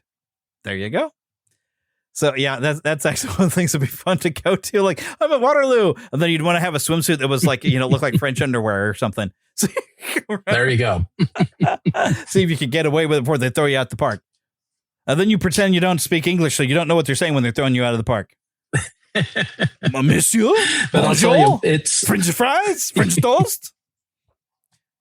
But going back to what we were saying earlier, it is an absolute thrill to be able to share the things from my youth with my kids and to watch them, light up. My son still loves Star Wars. He cannot wait for, Starfighter to come out. We're looking forward to The Mandalorian and Grogu. We're looking forward to whatever else might be out there on the horizon. Thrawn trilogy, please. And, there's still some wonderful stuff out there. Yeah. And, as much as we've seen changes to the things that we love over the past 5 years or so, there's still, our memories. There's still the core of what brought us joy. And we can always go back to that. Yeah, and I've got high hopes for the re-release of Star Wars for an anniversary that we're going to get to see maybe the original cut. I would love to see that out in theaters, the original cut. But I don't know. Disney, I guess that's the problem is it's like every time I watch a new version of Star Wars, there's something else that they've changed that I'm like, and I will say the special edition, most of the changes, because a lot of them you didn't really notice necessarily, but most of the changes, if you go look at what they did to color grading and maybe fixing a transition stuff, is actually really good for the original special editions, but then they got a little overzealous and started overdoing it. So I kind of like, we just go back to the original cut and maybe just do the color grading and stuff like that. Just make it look really good, but maybe not, if we can find a way to get the Han Solo Jabba the Hutt scene to work a little better, maybe just a different camera angle. Maybe we don't need to see Han Solo step over. Maybe we cut away. We look over at Boba Fett and we come back and Han's on the other side of Jabba and we don't have to have an explanation. So we don't do a weird step thing. Just, let's throw an extra shot somewhere. Cause I love having the extra scenes in there. It just looked funny. And we don't need to have Han weirdly sliding over to dodge a shot. Just let him shoot first. He's a scoundrel. That's what he does. Let him shoot first. So, if they want to, do some just a little things for this re-release, but overall keeping to how it was, I'd even love to see some of those never released opening bits where you see Luke running, not Tashi Station. I think it's a different location he goes through. But he's with Cammy and Wormy. No, he was Wormy. And talks to Biggs. Because I tell you what, if you put that scene where you see him talking to Biggs at the beginning, because already in the special edition, when you saw him running into Biggs again and they're sharing stories and all this other stuff, that extra scene made it hurt more when Biggs died. Because now you're like, oh, now Biggs meant something. And when you throw that extra scene in the beginning with having them back on Tatooine and everything, when it would come when Biggs would die, you would feel it. And it's like, oh, that's a nice emotional string to pull that Star Wars, thrives on some good emotional strings that they can pull at certain times. Because really, the people who say that Empire Strikes Back is the best one, I've heard it. Cannot think of the actor's name, but he was in the Force Awakens games. Sam Witwer, but he's also voiced Darth Maul. Oh yeah, but I've heard him on a podcast talk about it's like what makes the Empire Strikes Back great is Return of the Jedi. Because if you take the context of Return of the Jedi, suddenly you understand why Darth Vader is so much pursuing Luke. He wants his son back, and that's the emotional tug. The emotional tug that you're like, this is a father who wants his son back, and he's willing to turn his son to the dark side to do it. And he's been pursuing it, not because he's already pursuing Luke before the Emperor tells him to do it. But this is why he wants his son back. He realizes I have a son. He learned it at the Death Star. He's like, that's got to have been my son. And so now Empire's like, because he's got a name. He's got Luke Skywalker. Oh, I know that Skywalker name. I used to be a Skywalker, you know. So when you take all the concept of Return of the Jedi and you add that what you know there of the father and son story, oh, it gives a lot of weight to Empire of what Darth Vader's doing, because in a way, Darth Vader is almost like the main character of the original saga, because we're following his story from the prequel on to the originals, and then we don't pay attention to the sequels. But you know, it's a lot of Darth Vader. Well, the story is the redemption of Darth Vader. Yes, it's really good. It's like the loss of Darth Vader and then the redemption of Darth Vader. And that's, for those of you that live Empire, you have to admit, part of what makes Empire good is knowing what you learned from Return of the Jedi, that he loves his son, and he will kill the Emperor to save his son. When you kind of add that in, it's like, oh, he's pursuing Luke not to kill him. No, he wants his son back, and he'll turn his son to the dark side if that's what it takes. Which is scary. Not just his son, but his daughter as well. Yeah, when we get later, it's like, if you will not be turned, but perhaps she will. Of course, a lot of that, he's saying that he's provoking Luke out, though, too, by doing that. But yeah, it's like two things going on, because he's like, maybe I didn't know I had a daughter. Oh, Leia's my daughter. I'd like to get her back, too, then. And then, of course... wait, I tortured her. Yeah. Well, you know, he did cut his son's hand off, too. But yeah, there's so much that's Return of the Jedi. So there's people who don't like Ewoks. I don't understand why. So they'll crap on it for that. But when you have like the Luke moment, that's another tug pull. When you see Luke, when after cuts Vader's arm off and he looks at his own metallic hand, he's like, I'm going to become him. It's like, that's the emotional weight of that original trilogy. So, and that's part of, there's been a lot of love towards Star Wars in the last 12 years, now starting the 13th season and 500 episodes. There, I tied it back together.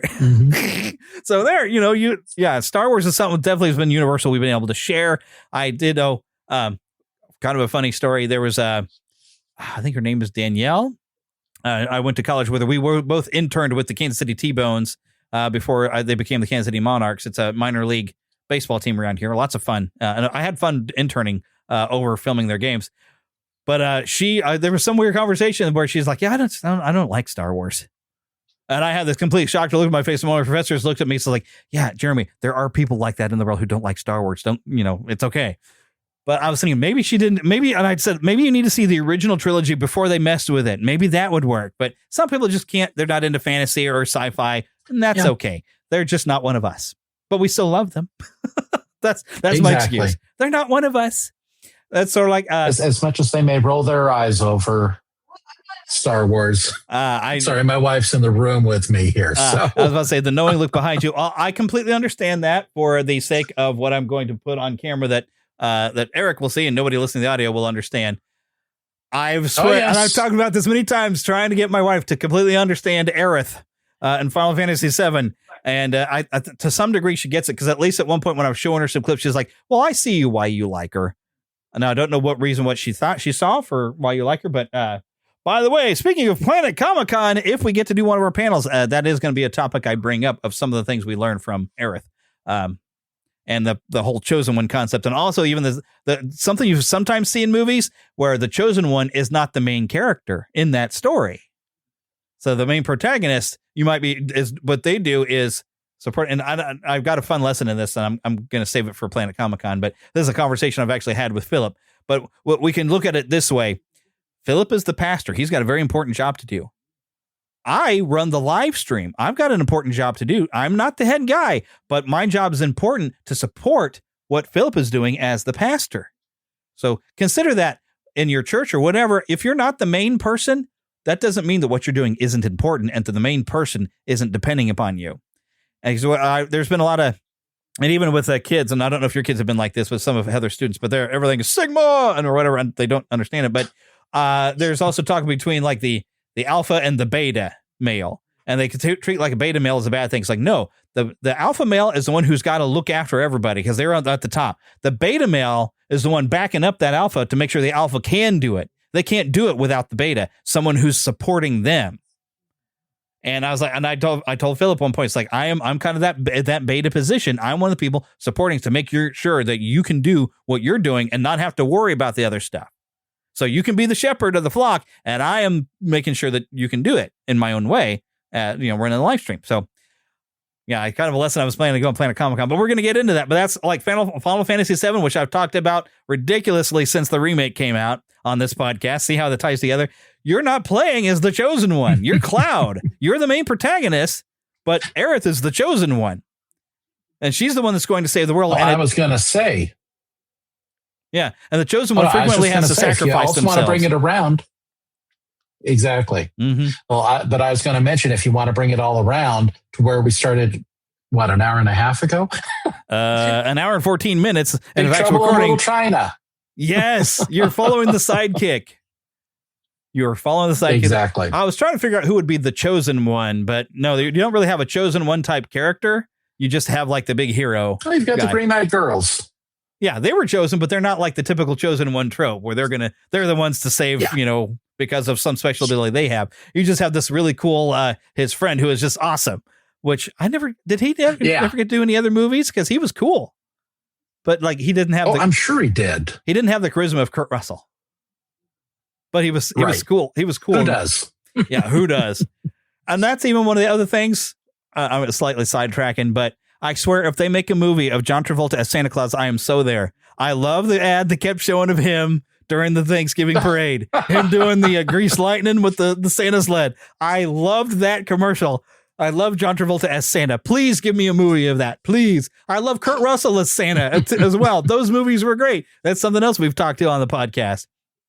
We've gotten to go over like so many great movies, great books, video games, TV shows, toys. I mean, doing this show has gotten, there's still so much to talk about. But I've had guests from other podcasts come on to talk about Mask toys, which now Mask is on a comeback. I haven't gotten to pick up any of the new toys of that, but I don't know where I would put them at this point.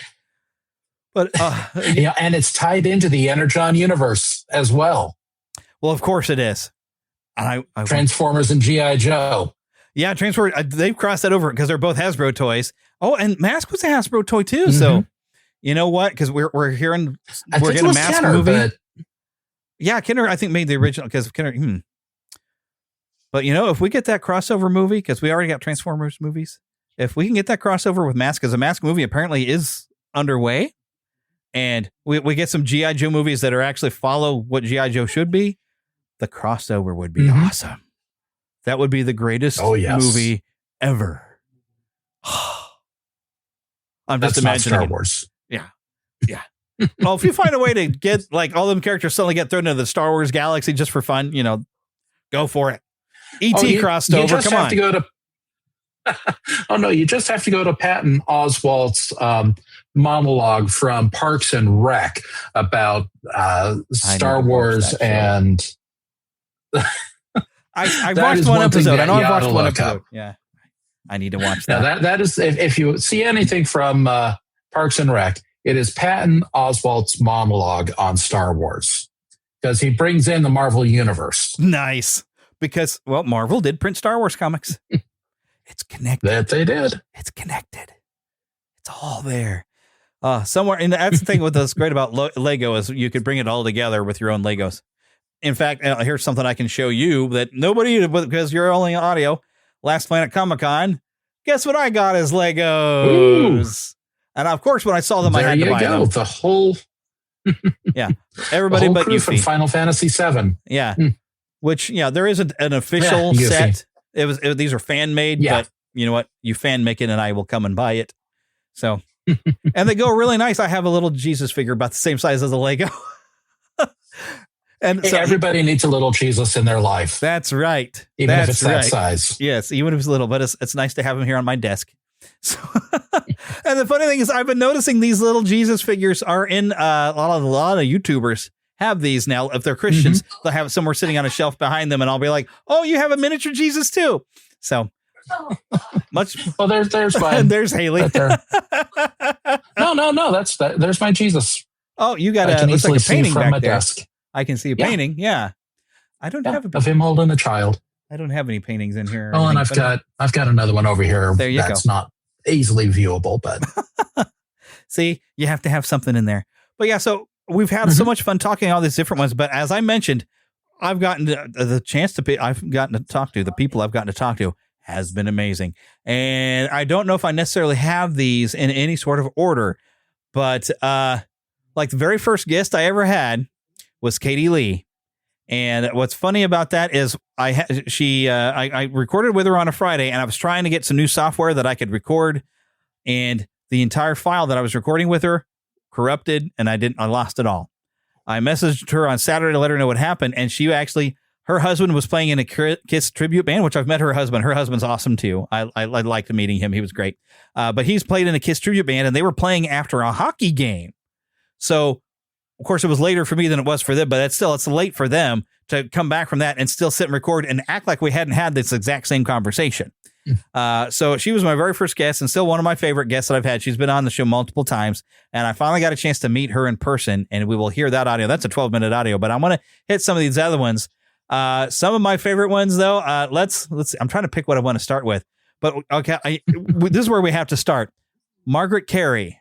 All right, Neverlanders. We're here standing with Margaret Carey, Tinkerbell herself. Hello. Hello. I'm so happy to meet you. The Neverlanders broadcast. Yeah, Neverland Podcast. So it's appropriate. I had to talk to you. Oh, well, of course. You know, it's so interesting. When I do my research or I talk to people, they ask me questions. There are many, many people who spell Neverland for 2 words.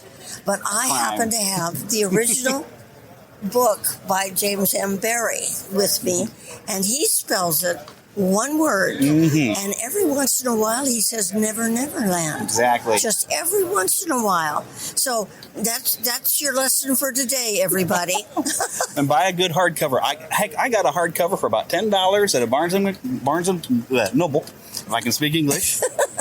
It is a very priced thing. It's a very nice hardcover, so it's worth having. Classic books are always worth reading. Absolutely, and it's lovely to hold a leather-covered book in your hand. You feel so swell elegant. It's like, look, I'm reading sophisticated literature now. That's right. Even though I've probably been through the book more times on audiobook, I kept checking it out of the library. I used to work in an office. Oh. And so I'd listen to it. And but do you remember that in the book, if people haven't read it, they may not know, that all the Lost Boys were taller than Peter Pan?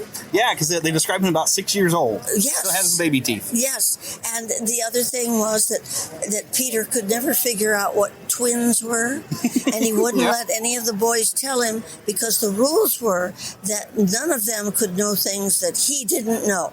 Right. Otherwise, they were out of there. I thought that was so funny. Yeah, and my wife actually quotes the book at me when I would say, "Oh, look how well I did at this." She'd say, "Oh, the wonderfulness of me," which Peter says that like 10 times throughout the book. Well, of course, and he's right. He's absolutely. We forget that he can be a little bit manipulative. Yeah. And I actually, I did over 600 cartoons, voiceovers. Wow. Clutch Cargo, The Three Stooges, Space Angel for television. They're still running. And so I speak different dialects and have several different voices. My goodness. And so one of the things that I do here at Comic-Con and do at Disneyland when I ask to, is I read from the book actual scenes, and then I do the voice of Wendy, Oh, Peter. Are you going to do that tomorrow at the panel? I am. Oh, I'm okay. I am. I'm totally going to be here. And then Peter's, well, my name is Peter Pan. What do you mean? Yeah, that's all. Just Peter Pan. And then, of course, Tinkerbell. She's a little different than that. Yep. So I do the different voices and I read the scenes. Oh, my goodness. Yes, I have a lovely time. I did that in front of 2 major audiences at the Ronald Reagan Presidential Library. Oh, my gosh. If you can believe. Wow. I got a standing ovation. But James M. Barrie will always get a standing ovation. Yeah. Well, it's good stuff. It's good books. I'm still trying to find, because I guess there's a second book, Peter and Wendy, and I never find it anywhere. It's my understanding that Peter and Wendy was the title that he gave the first book, and then it got changed. However, it's very muddy. At least my deep research. I like Wikipedia. Yes, I like Wikipedia. I'm sorry, it's folks. not always accurate, but it's close enough. Yeah, close enough. If you get into other research, I mean, they take 4 pages to tell you that he was actually born on the 5th block over on the 3rd house, up on the 2nd floor on the 9th. I mean, you said, I really don't need to know that. Well, except for Walt Disney, I do have to know that because, he's got one of his childhood homes is actually here on Bellefontaine. I went over there, I took some pictures of it, and I actually hosted a panel at Planet Comic-Con this year. I had some people from the museum in Marceline come down. We talked about his time in Marceline. Have you ever gotten to visit up there in Marceline? Now that I think about it. No, but they have visited me several times when they've come to town, with the shows, and so I've gotten to know them quite well. It's a beautiful museum. You got to go sometime. I missed going on the Carolwood Pacific. That is the railroad that Walt Disney started. That was the name of his railroad in his backyard. And so there is an organization, Roger Brogy, and they piled, anyone can join it. It's just a wonderful idea. But they piled everybody on a train, about 4 years ago, and they went to Marceline on a special coach, and they had a 4th of July party there. And I was doing another show, so I couldn't go. Actually, just a couple of weeks ago, they had some Disney Legends that were like the original Club 55 cast members there. They love having Disney Legends visit. And they'll let you do a program. There you go. You can sell some more books. It really is amazing. Walt Disney is amazing. We were just talking about this project here that I'm backing, which is Thank You, Walt Disney, which to me is so important because, and we were joking about it, but it's true, that Walt Disney changed the world. He-Man and the Masters of the Universe will be back right after these messages. And now back to He-Man and the Masters of the Universe. Figured I better take an ad break at some point in this. So there's more. I've gotten to now meet Margaret Carey twice. The funny thing is she does have some sort of a condition where she can't remember faces so good anyway, even though I had a nice long conversation. And even she did a panel that day, which I got to attend, and I recorded that as well. But after the panel, she recognized me and came over to me. It's like, hi, Jeremy, and everything. Did you come see the panel too? And everything. And was talking to me. I was like, oh my goodness, it was like the greatest thing. But it's something I would never have gotten to do if not for having run this podcast. So once again, very, very blessed to have gotten to do that and got a signed book and everything. Just fantastic. One of the favorite people I've gotten to meet. One of many, many people that I've gotten to meet. And now, have you gotten to meet Margaret Carey yet? I have not had the opportunity or the pleasure, but from everything I've heard and seen, she's just an absolute sweetheart. Oh, she is. She's the greatest. And I talked to her for over 20 minutes, which I learned when I was trying to edit out and find a nice clip of that. So it was just super special. And you even get to hear me talking about some of the Disney legends I've gotten to see and meet because of things I've learned. Part of when you're doing like a Disney podcast, you have to become an expert. And so I did. I studied and I learned as much as I could. And having Marceline close by, which I don't know if you've gotten a chance. I know you got a chance to come to Kansas City, and I think you've saw the studio and the house, haven't you? We saw the studio, but not the house. But actually, I've been trying to encourage my wife that we need to take a trip out to Missouri one of these days. There's definitely a few sites there that we want to see. And for me, seeing the house, visiting Marceline, those are definitely at the top of the list. Yeah. And I think the museum has gone back to being seasonally open. I don't think they're open year round anymore like they were. So aim for, I think they'll probably open around, I want to say April or May. If you go and look at their website, I think that's when they'll have an opening day. But if you guys come to town, you let me know and I will be glad to be a tour guide.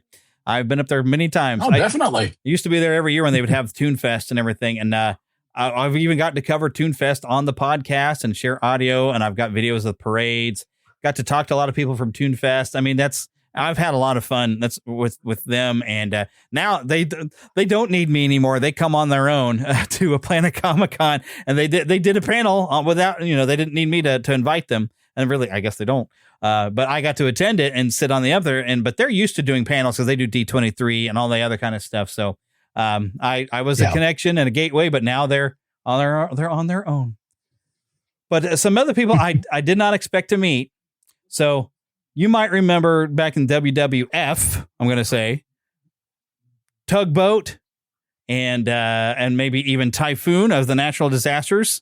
and perhaps the Shockmaster, who was wearing a Stormtrooper helmet and fell through the wall. That was Fred Ottman. He's a fantastic guy. I'll follow him on Facebook. Good Christian brother. I got a chance. I did not expect him to be at a convention I was at, but I got a chance to sit with him one time, too. All right, Neverlanders. Now we're here with Fred Ottman, who you probably know by at least two names that I know you from. Oh, Tugboat, Typhoon, the Shockmaster with World Wrestling Federation, and now a legend with WWE, World Wrestling Entertainment. Fantastic. Yeah. So how did you get started with wrestling? Was it something you loved in high school? I wrestled in high school. I wrestled in junior high school. I played I'm like a normal kid. I played football. I also made music. So, you can't go from the field playing music to the football game. You know what I'm saying? It's kind of hard. Yeah. But I helped train ball players at the University of Miami, work with their strength coach at the University of Miami when I was going to college. And I used to train in another gym also in Coral Gables, Florida. I'm from Miami, Florida, where I'm born, raised.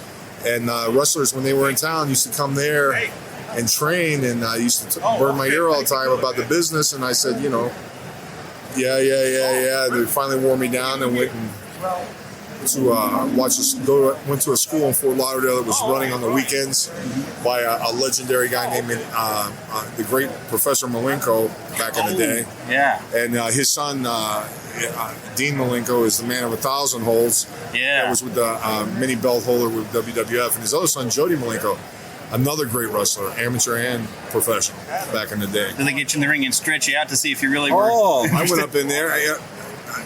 That's it. That's what I have a school now. I put my guys through the same kind of training. You know what I'm saying? I don't make them cry. I don't break anything. I just let them know it was there. Yeah. It's like, this is not fake. You will get hurt a little bit. It's planned. It's like playing football with no pads. That's the best analogy I can give you. You know what I'm saying? But it's entertainment.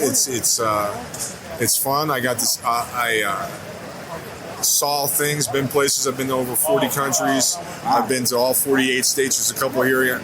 We don't wrestle in Wyoming. There's only 150,000 people in the whole state. Okay. Wow. You know what I'm saying? But nothing against Wyoming. I love them. Yeah. But. No wrestling there, but I've been to every little town. My life was wrestling 300 days a year, plus or minus, for over 25 years. So I've seen a lot. I've covered a lot of territory today. Yeah. Yes. Yeah. Who was your favorite person to work with? I can't tell you that because my old tag partner was Earthquake. I wrestled with Hulk Hogan. Hulk Hogan brought me in there when I was wrestling as Tugboat. I had the Undertaker's first match with Paul Bearer. I had his first matches, and I've wrestled with a lot of different guys. I had the opportunity to wrestle with guys I watched on TV as a kid, and plus newer guys that came down the line that were my age, and some of them a lot younger than me. So I can't give you one reason. I get guys ask me all the time, "What's your favorite match? Where's your favorite place?" You know. The whole 9 yards. Right? I love it all, man. I tell people if I had to do it all over again, I would do it all over again. That's how I feel about it. So, it's one of those things, You look like you still could. Look like moving around pretty good. Oh, I do okay for an old guy. I'm 60 now and I know better, okay? But I'm at the gym every day. It keeps my mind sharp, keeps me an easygoing guy. And, I love to be in the gym. And plus it gives you a little edge with those young guys that we're trying to train nowadays. Yeah. I mean, we got a lot. We just opened up about 2-3 months ago, and we got a lot of good talent. And I'm trying to produce a place where guys that are working independent wrestling, little companies around, have a place where they can go. There's people that have places they can go to many gyms, work out with weights. But guys that want to wrestle or have that in their blood that are existing guys.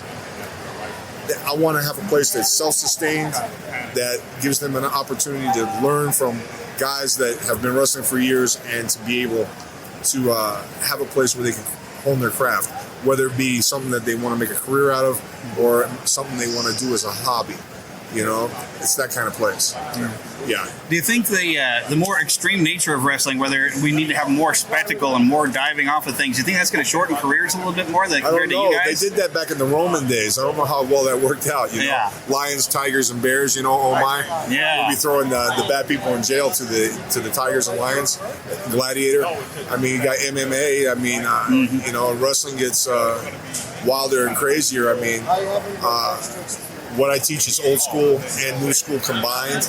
That way, because there's a lot of that old school type wrestling that's missing. And guys that, instead of reading off scripts, they're able to take and, like they're doing nowadays, be able to talk and carry on a conversation and be able to get in front of a microphone like with you and be able to, say what's on their mind and be able to get it across. Yeah. Yeah. Is there a way you think that you can manage to teach? Because inside the ring, you've got to do some storytelling. Yes. Telling a struggle. That's a very good observation. That's something I have to explain to people. Yeah, or is that like something either you have it or you don't? Some people get it. Some people, it's something you have to learn. It's very hard. You have to be able to see somebody in the audience, be able to bring them up out of their seat and then slam them back down in that seat. Yeah. You know what I'm saying? Get them involved. Yeah. That's the whole idea. I mean, you go to an auditorium, a lot of auditoriums, the lights are on like we're sitting here and they put a ring up. The days in the past, there was a reason why there was a light over the ring and everything was dark around that. Right. Because people are apprehensive about showing how they really feel. They don't want to see them screaming at themselves, guys that live in the same neighborhood or something like that. Oh, did you see they acted a fool at that matches the other day? Or they're sitting on their hands because they're afraid to show their emotion. I mean, it's an interactive experience. Yes. It's one of those deals where one of the few places you got good guys, you got bad guys. Some people root for good guys, some people like bad guys. Okay, and you can express how you feel when things don't go your way. Right. It's not like your teacher's telling you to be quiet, read your book. This is a thing here where you can get it all out, be a part of the whole experience. Root your fans on. Mm-hmm. Nobody tells you to shut up at a football or a baseball game. It's kind of the same. Wrestling fans are the same way as other sports fans. They want to be able to show who they like. They want to be able, and those guys out there want to be able to get up underneath their pants. You know what I'm saying? And get them excited about what's going on there. They want to hate somebody. Yeah. They want to like somebody. That's what the business is about. Physically telling a story. Exactly. And some of them, there were some great ones in the old wrestling when I was a kid that they could just build such a tension that by the end you were scared your hero was going to lose. Oh, yeah. Something as simple as grabbing a hold in the center of the ring. If it's done right, that's the whole idea. Tag teams that know how to work together as teams and not as individuals. I mean, there's a lot of those things and people just don't get it. Yeah. There's a lot of people out there that are quasi fans that sit in an armchair and want to judge businesses or how wrestling companies are working and stuff like that. They've never laced a pair of boots, put on a set of tights, or took a bump. Right. And they have no idea. They think they know it all because they've watched a lot of TV. Yeah. And lots of video. But it takes a lot more than that. Yeah, definitely. Definitely skills I'm nowhere close. I would never go up to one of these stars and tell them how to do their act. Yeah. Just like I would not expect them to come up to me and tell me how to do mine. That's true. Yeah. Who do you think is probably one of the best ones going right now that it really has something, good, strong? There's a lot of good talent going on right now. We were just talking earlier, NXT is the developmental for WWE.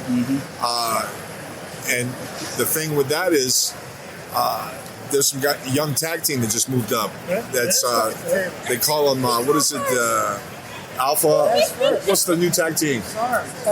American Alpha. American Alpha, yeah. And they are incredible. They mix amateur along with pro wrestling.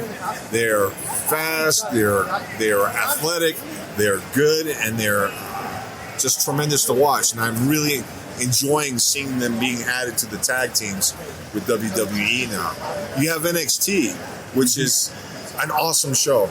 And if you're a wrestling fan now, you got the network, $9.99. It costs you more to go to McDonald's, get a burger, fry, and a shake than it does to go and watch. And if you supersize it, need I say more? Exactly. You know what I'm saying? It's more money than it is to take and watch that.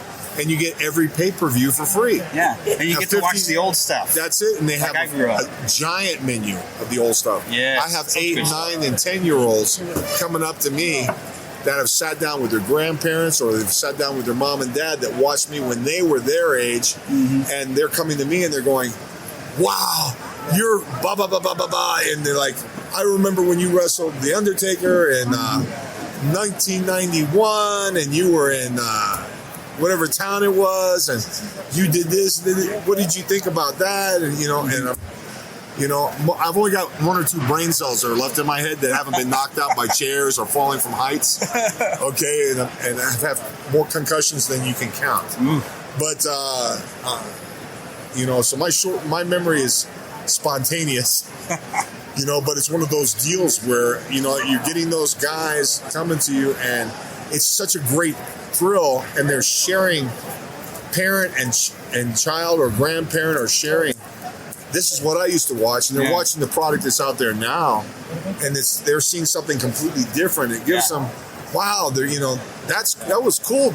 That guy, the Undertaker, and they're seeing the Undertaker that's now, and then they're seeing the Undertaker from in the past that has, a manager that straight out of the morgue. Yeah. You know what I'm saying? And guys in costume and guys that are colorful, guys that can think and give promos that are incredible and not being told what to say. Right. And they're seeing wrestling.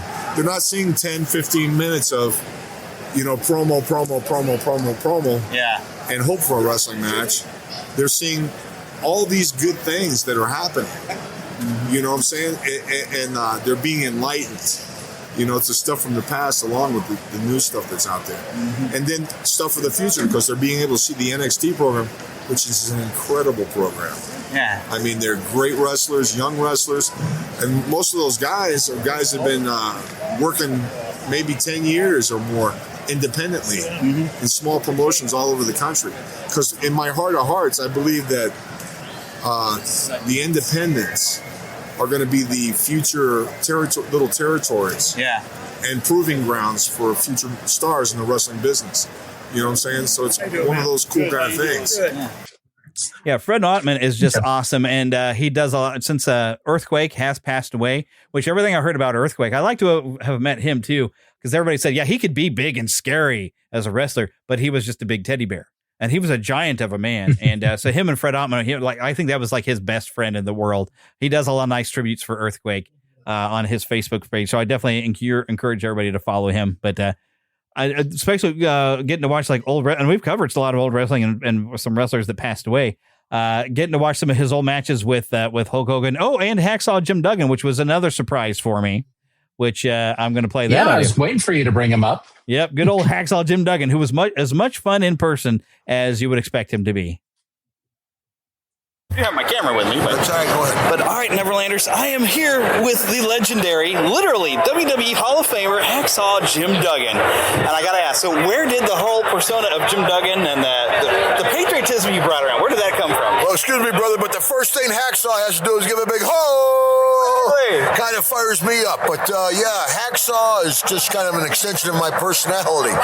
He's in here with me, and it's been my honor to carry our flag all over the world for over 30 years now, and it's just something that comes from the heart. I think that's why it helps my longevity. People see it's not an act, that it's coming from me, and that's helped with my longevity. Yeah, and it makes you a lot of people's childhood heroes. Well, it's been my honor. I tell you, I'm a fan of Hulk Hogan myself. He's a good friend of mine, but it's great to be remembered this many years later from my heyday. It's hard to think of a football player or a band from the 80s or 90s, but folks still remember the WWF wrestlers. Yeah, especially the 80s. Because it was better to me when they had those superheroes and those just super villains. Right, yeah. And when they started, and I still liked it in the 90s. Yeah, it's still a good show. Even nowadays, a lot of folks are critical of the product, but there'll be 100,000 people at WrestleMania. Right. And I always joke with the NFL guys, I'm like, world champions? Where in the world have you boys been? The WWF goes all over the world. Yeah, and it's still huge today, and I do appreciate that they have all these new guys coming in. What worries me sometimes with the new guys is it seems like they have to do more extreme stunts, and when you have like Rey Mysterio, who's great to watch, but the injuries and stuff, I worry about these guys. Well, a lot of guys, there's a trend to kids that fly a lot more. There's smaller guys that fly. My generation was more bigger guys that brawled. That's the deal. People say, Hacksaw, what's your favorite move? I said, I kick and punch. What are you talking about? I'm a brawler. I'm not a wrestler. Yeah, but it was still fun to watch. I think that's part of what the appeal was, that brawl. We were allowed allowed to believe that completely, totally real, unscripted.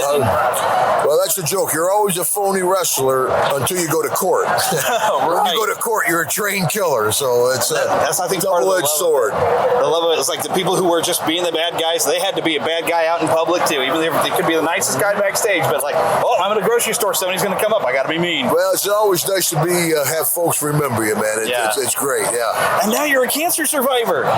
Lucky enough to survive a cancer, kidney cancer. I was diagnosed with 16 years ago, and early detection and the grace of God saved my life. And probably, working out, taking care of yourself all those years. Well, yeah, hopefully that had something to do with it. But of course, when I joke, I'm the last of the old timers with all my original body parts. Jake's got a new knee, Teddy's got a new hip, Foley's got a new shoulder. I'm still in the original package. But I love that there's so much, because we lose so many of the old guys so often, because it's a rough sport to get into. You do so much damage to your bodies. So when we lose them, it just breaks our hearts. So I'm so happy that we have so many that are actually still with us. Oh, yeah. And sharing their stories. We all miss Roddy Piper, God bless him. Oh, that broke my heart.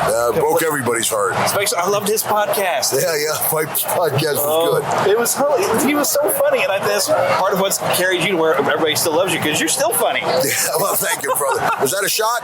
No. Great. You've got this great, and even once I've been standing around here, that sense of humor comes out. I think that's part of the charm and the charisma that you've had. Charisma carries you pretty far. I think The Rock can really attest to that too. Well, thank you, brother. I appreciate it. And nice talking with you, my friend. Before you go, you got to give me a ho, though, brother. Ready? Ho! That's right. Good ho, man. Thanks. Oh my God, that was just awesome. Good.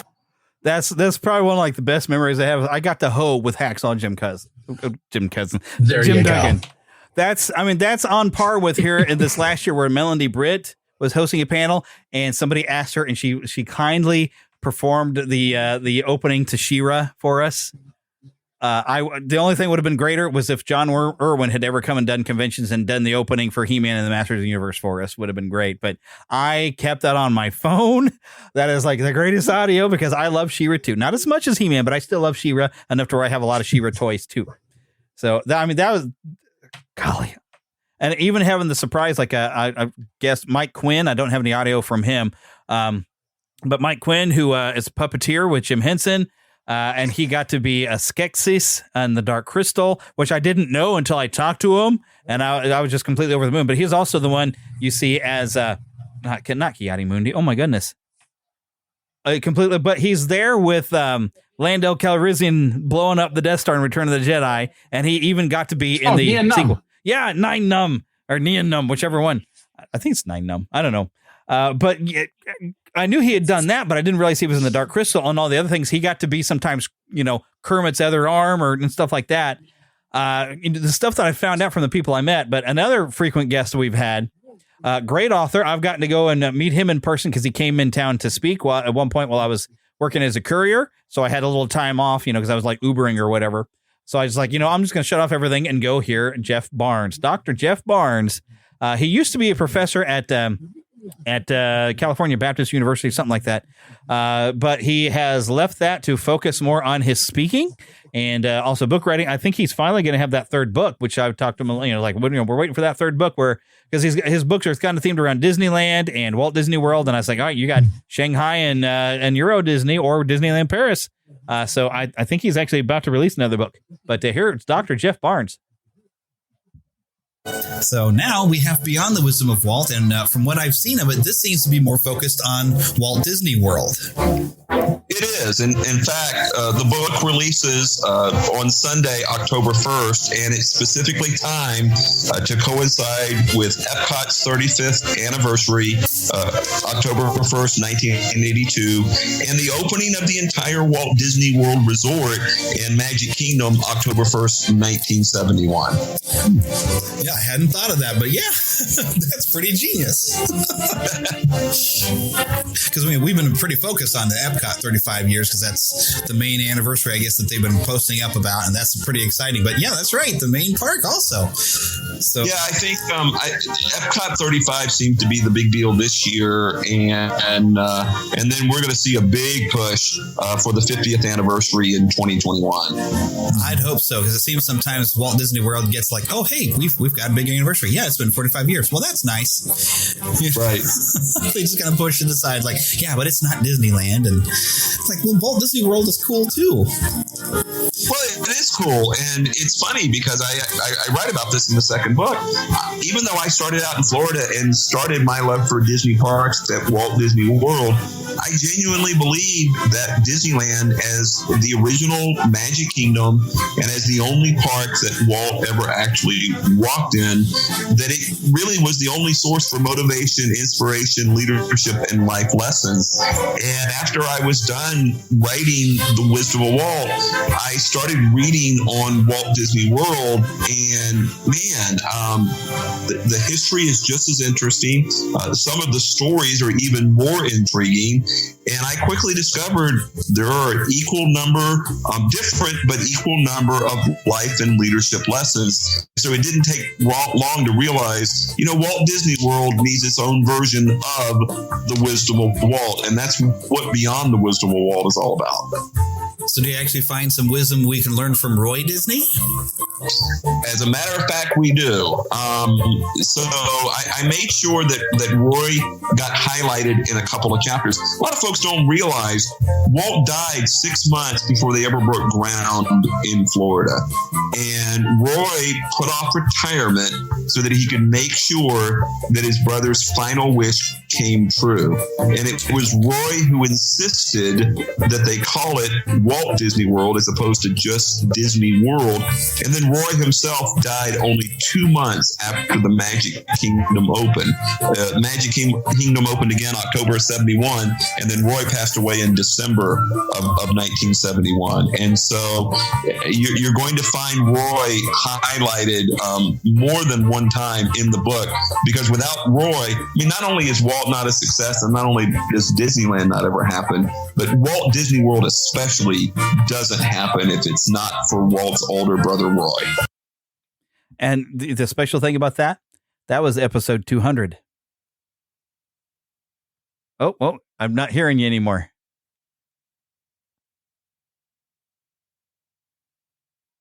He probably muted himself. I muted myself. Okay. I was about to say, oh, no, I see his mouth going. I was like, oh, no, we lost Eric. But yeah, so that was episode 200. You actually are in that episode, and we're actually part of that conversation with Dr. Jeff Barnes a long time ago. And he has certainly been through a lot in his life since then. He had brain cancer, which he's recovered from, and at least a brain tumor.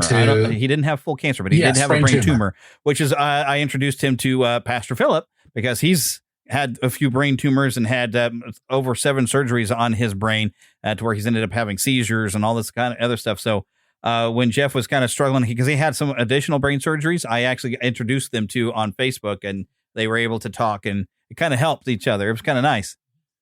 Yeah. And he's even going through their divorce, because I guess they had similar problems with their ex-wife. And Dr. Jeff has got himself remarried even, and is having all kinds of fun visiting Disney parks. Yep. And it's certainly amazing to see him as he pursues this aspect of life. I don't know if we can say that he's on Facebook. He shares his journey, and it's amazing to see everything that he is able to engage in and participate in. And he does have an email list newsletter. I don't remember what his website was off the top of my head, but I think if you looked for The Wisdom of Walt, you probably will find it. But he'll send out emails, I'd say weekly to monthly, something like that. I can't remember. Where he'll share some interesting stuff. That's stuff he's maybe working on in the book. It seems like it's kind of slowed down a little bit, because I think he's more preparing for the next book. And but a lot of stuff I think he shared in emails is probably something you're going to find in one of his books here as he's going along. So, but he's been a fun guest over the years. Also had Tom. Wow. Amin? Yes, Tom Amin. He's also been a frequent recurring guest. I could probably have him on almost yearly, because he's always releasing new piano music, and he's done a lot of Star Wars albums and Disney albums and all kinds of great music. Did one for 80s movies Here was, I think it was the last time I had him on. There's been a lot of like reoccurring guests. It's just been a ton of fun, and I've gotten to meet all these different people doing this show, and I met you doing the show, so and that's been fun too. Yeah. So I mean, before I play like another clip, and I'm going to say now, I think I'm going to add the clips in because the sound quality sounds really weird how the way we're listening to them. But if I play them, then you might be able to comment on if you catches your ear. But yeah, I'll have to edit these in because I want to make sure the sound quality is good. Although I got to say the sound quality has really changed over the years. And I've gotten better equipment. Oh, definitely. Better equipped. But one of the weirdest things I ever did, and you probably remember this. So I was trying to do a kind of a gimmicky storyline because like early on, the concept of the podcast, I was trying to make it fun story like that. We were actually going to Neverland every week and having adventures on Neverland. You know, we were like recording live from Neverland, that kind of thing, you know. So we had one time that we had our own fictitious Disneyland that lived at Neverland, and we went into the Haunted Mansion, and the ghost host followed us out and did something to me. And so we had, for a brief time for October, I always tried to find something spooky fun to do. We had the Evil Land podcast, where I wasn't able to host the show. We had this ghost host, and I weirded out some people who didn't know what all was going on. Like we even had our friends from Disney, Indiana come on, and they were, what's going on? Because you didn't really hear the effects I was doing to, all right, I'm going to ruin the illusion. Yes, it was me. I was the ghost host. And I did some audio magic to give myself a reverse echo and this deeper voice, never a spooky voice. But he had taken over hosting duty, and we had this really fun little ending I had to it with a lot of our podcasting friends help me out.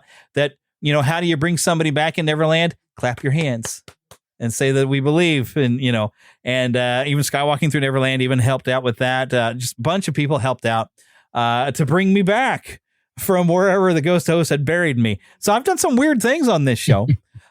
Even talked about the Country Bears movie with Paul Berry, which is, I guess, is a weird thing because that was a weird movie, but I kind of liked it. I watched it when I was going to have Paul on there to talk about the movie because, like, you know, I've never seen it, and I took a snapshot of my screen, and I recognized him as an extra in the background, and I shared it. And I was like, "There you are! You're an extra in the Country Bears movie." So. One of many, many goofy, fun people that I've gotten to meet. Is there a favorite person that's been on the show? Or because you've got to meet quite a few people in the time. You got a favorite? Oh, yeah. I've met quite a few. Terry Harden. Oh, yeah. Although I didn't think I've ever had her on the show, though. I haven't had her on my show. Well, she's so prolific. Yeah. She's so prolific. So I must have thought she was on here. No, she's an amazing future guest. Yeah, maybe I'll have to do this. Although she's kind of, when someone, it's harder now to get people as guests because people start doing their own thing. And if they're doing their own thing, if they're already got enough clout, they don't need me. And it can be difficult to get them on. Well, I don't know that I could get them. I have met someone else who's been on the show, though. Mike Peraza. Yes. He was a lot of fun. I think I got to talk to them a little bit because mainly they were at Marceline, and I got to talk to him and his wife Patty and their different effects. They're fun to follow on Facebook too. So yeah, but yeah, you must have met them at a different event because you weren't with me in Marceline. It was at a different event. And it's the same event I met Terry Harden at. Oh, every April, the Disney Fantasy Fan. Oh golly, I forgot the actual name. NFFC.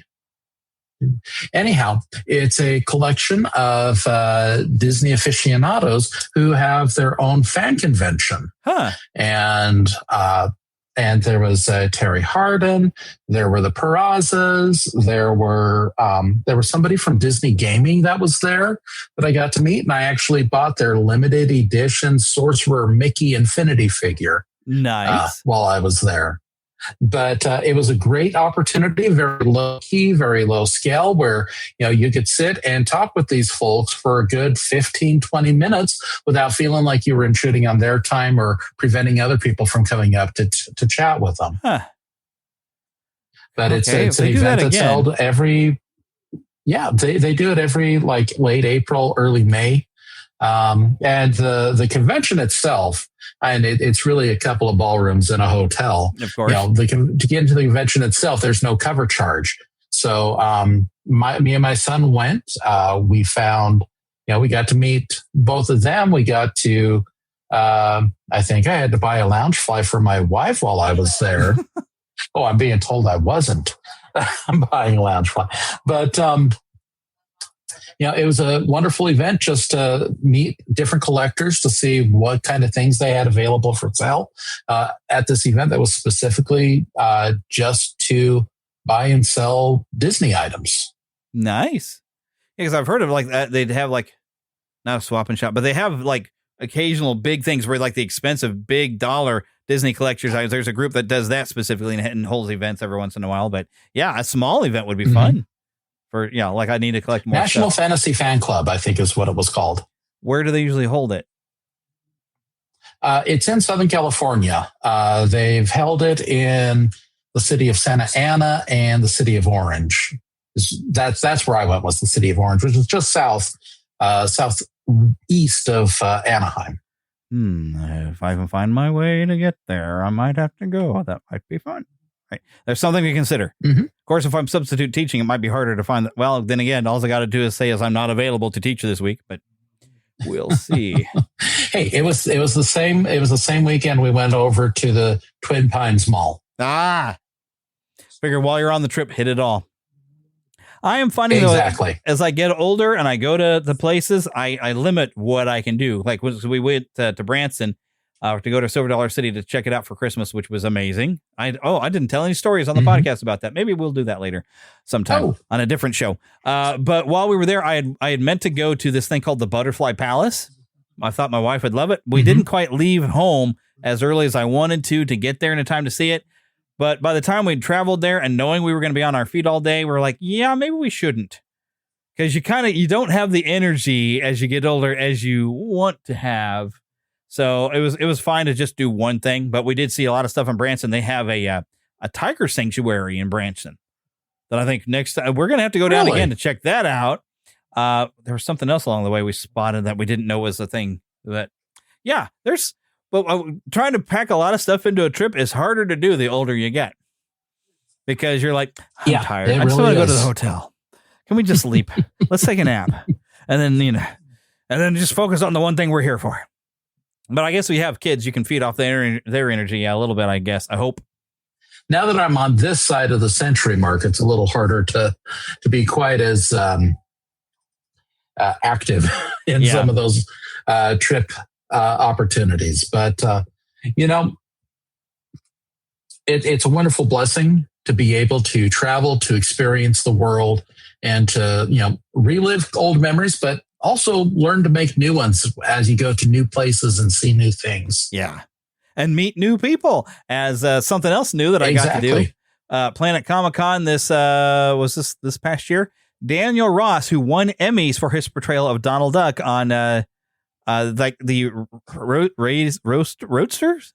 It was a racing thing. It was for little kids, but he got to be Donald Duck, and he was a lot of fun. Definitely. Alrighty, we are here with the great Daniel Ross. Now, maybe some people are not familiar with you. You're almost kind of new to the game here in a little way. A little bit. You've really kind of been making a mark for yourself, though. Daniel Ross here is currently the voice of Donald Duck. Oh, boy. And you got an award for that. I sure did. I won an Emmy a couple of years ago at the Children's and Family Emmys. That was pretty epic. Yeah, and that's your first ever award. I remember you were like so grateful. Had a lot of great photos. That was life-changing. Absolutely life-changing. To go through that journey with Donald, and many people know the story of my mom, Mama Duck. So that was dedicated to her memory. She taught me how to do the voice when I was 3 years old. Wow. And so that was really special. That moment is something I will never forget. Now, I have heard, I think Tony Anselmo has talked about, it has to be like certain times of the day because his sinuses, everything has to be just right to get just the right tone of Donald. Have you found that to be the case? Yes and no. I mean, I don't know Tony's process. He and I have never met, actually. I hope to someday. But for me, I've been doing it my whole life. And so I can do it just about any time of day. Now, I will always want to warm up, of course, because like anything training. It's like working a muscle. So, I'll do some scales. Oh, there's interesting sounds going on. We're at a very large convention center as this interview is going, and there's stuff going on. So I can break into it just about any time, but I will wear out after a certain amount of pushing it. Yeah, I've noticed it takes a lot of air pressure. I had a guy back that I went to school with who could do a great Donald Duck. Yeah. And he tried to teach some of his classmates like me, but I can't get anything distinct. I can make the sound. I've never gotten it to go any further than at least the tone, but I cannot control it at all. So it's a gift. I swear. I agree. And I'm very grateful to have that gift. I never thought that this is what I'd be doing with that gift. I honestly thought when I moved to Los Angeles, I would be able to bark like a pug. That's what I thought I'd use it for. Yeah. And so here we are, all these years later. And you're almost like the new Frank Welker, because you got to do Stripe. Oh, my goodness. Replacing Howie Mandel as Gizmo. That's huge. Yeah, and you know what? Frank Welker voiced Stripe originally in Gremlins, and he's also been the voice of Grimace, who I now voice as well. So, Frank, I love him to pieces. I knew him growing up as Megatron in Transformers, because I was a huge Transformers fan. And so, I seem to have stepped into legacy characters, which is such a niche place to be, and I'm just grateful to be here to be able to bring these characters to life for a new generation. I'm just, again, grateful that it happens to be me, because it could have been anybody. And I just want to imbue these characters with love and keep that place in everybody's heart safe where their inner child lies. Yeah. And so this means a lot to me, outside of just being my job, which is fun. Yeah, it's like the coolest job ever. And of course, yes. And Stripe. It shows my age. The multiverses, I am not good at. I forced myself to be good at it. And actually, just I think this past week, they released my final character in the game. I also voice Uncle Shagworthy, like Uncle Shagworthy at your service. I also voice the brain gremlin from Gremlins 2, you see. Oh, great. Previously voiced by Tony Randall. Mm-hmm. We'll see what we want, what you have. Civilization. And of course, everybody's got to stock up on handguns. That's probably one of the best bits in that movie. That's a choice. That's a choice. Oh, it just kind of cracked me up. That movie doesn't get enough credit. It's basically making fun of the first movie. Yes, indeed, and all movies. It is a giant parody, and it's wonderful chaos. Mm-hmm. And if you bring Hulk Hogan in when I was a kid, that's it. I was in. Hulk Hogan. That's right. But I've also seen that you're the voice of Starscream.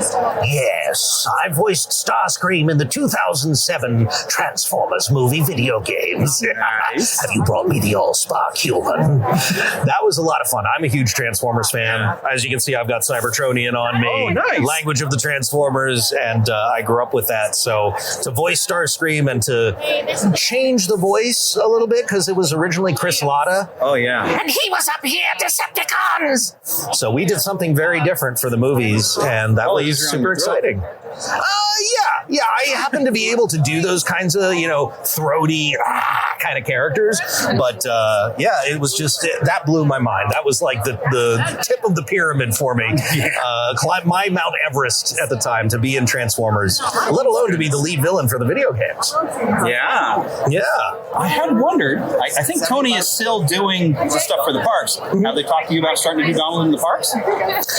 No, I was brought on for Mickey and the Roadster Racers, Mickey Mouse Mixed Up Adventures. So my journey with Donald came to an end with Mickey and Minnie Wish Upon a Christmas, which was the TV movie. Will there be more Donald in the future? That's, up to the powers that be.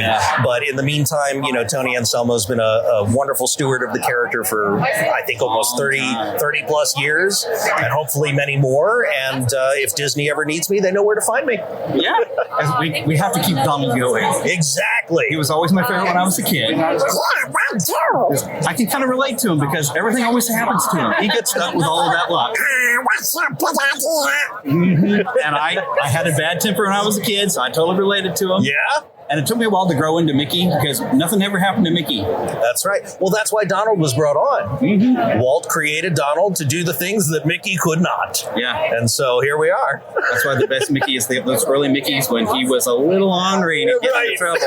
He got so sanitized. I'm like, I still love Mickey, but he's so sanitized. So you need Donald to mix it up. You know, over a journey of, let's be honest, almost 100 years, characters will go on, they will evolve over time. Yeah. And Donald is just the same, you know, from when he started in 1934. He just celebrated his 90th birthday last year. Crazy. And so, you know, to be, again, a part of this legacy and this adventure has just been the joy of a lifetime for me. And to see the fans who are happy with the character and just hearing the voice. I hear from everybody, like my uncle can do that voice, my brother, my aunt, you know, my cousin. And so it's something that is in the social fabric. Yeah. You know, everybody knows Donald Duck. My parents, my grandparents, my great-grandparents knew Donald.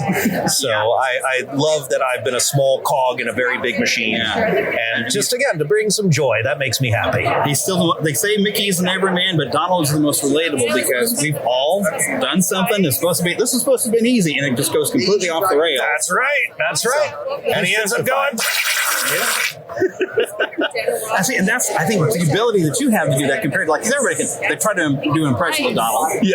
But being able to have Donald have emotions and do the different sounds, that takes a lot of skill. I have always considered myself to be a master of buccal speech. That's the technical term for Donald Duck talk.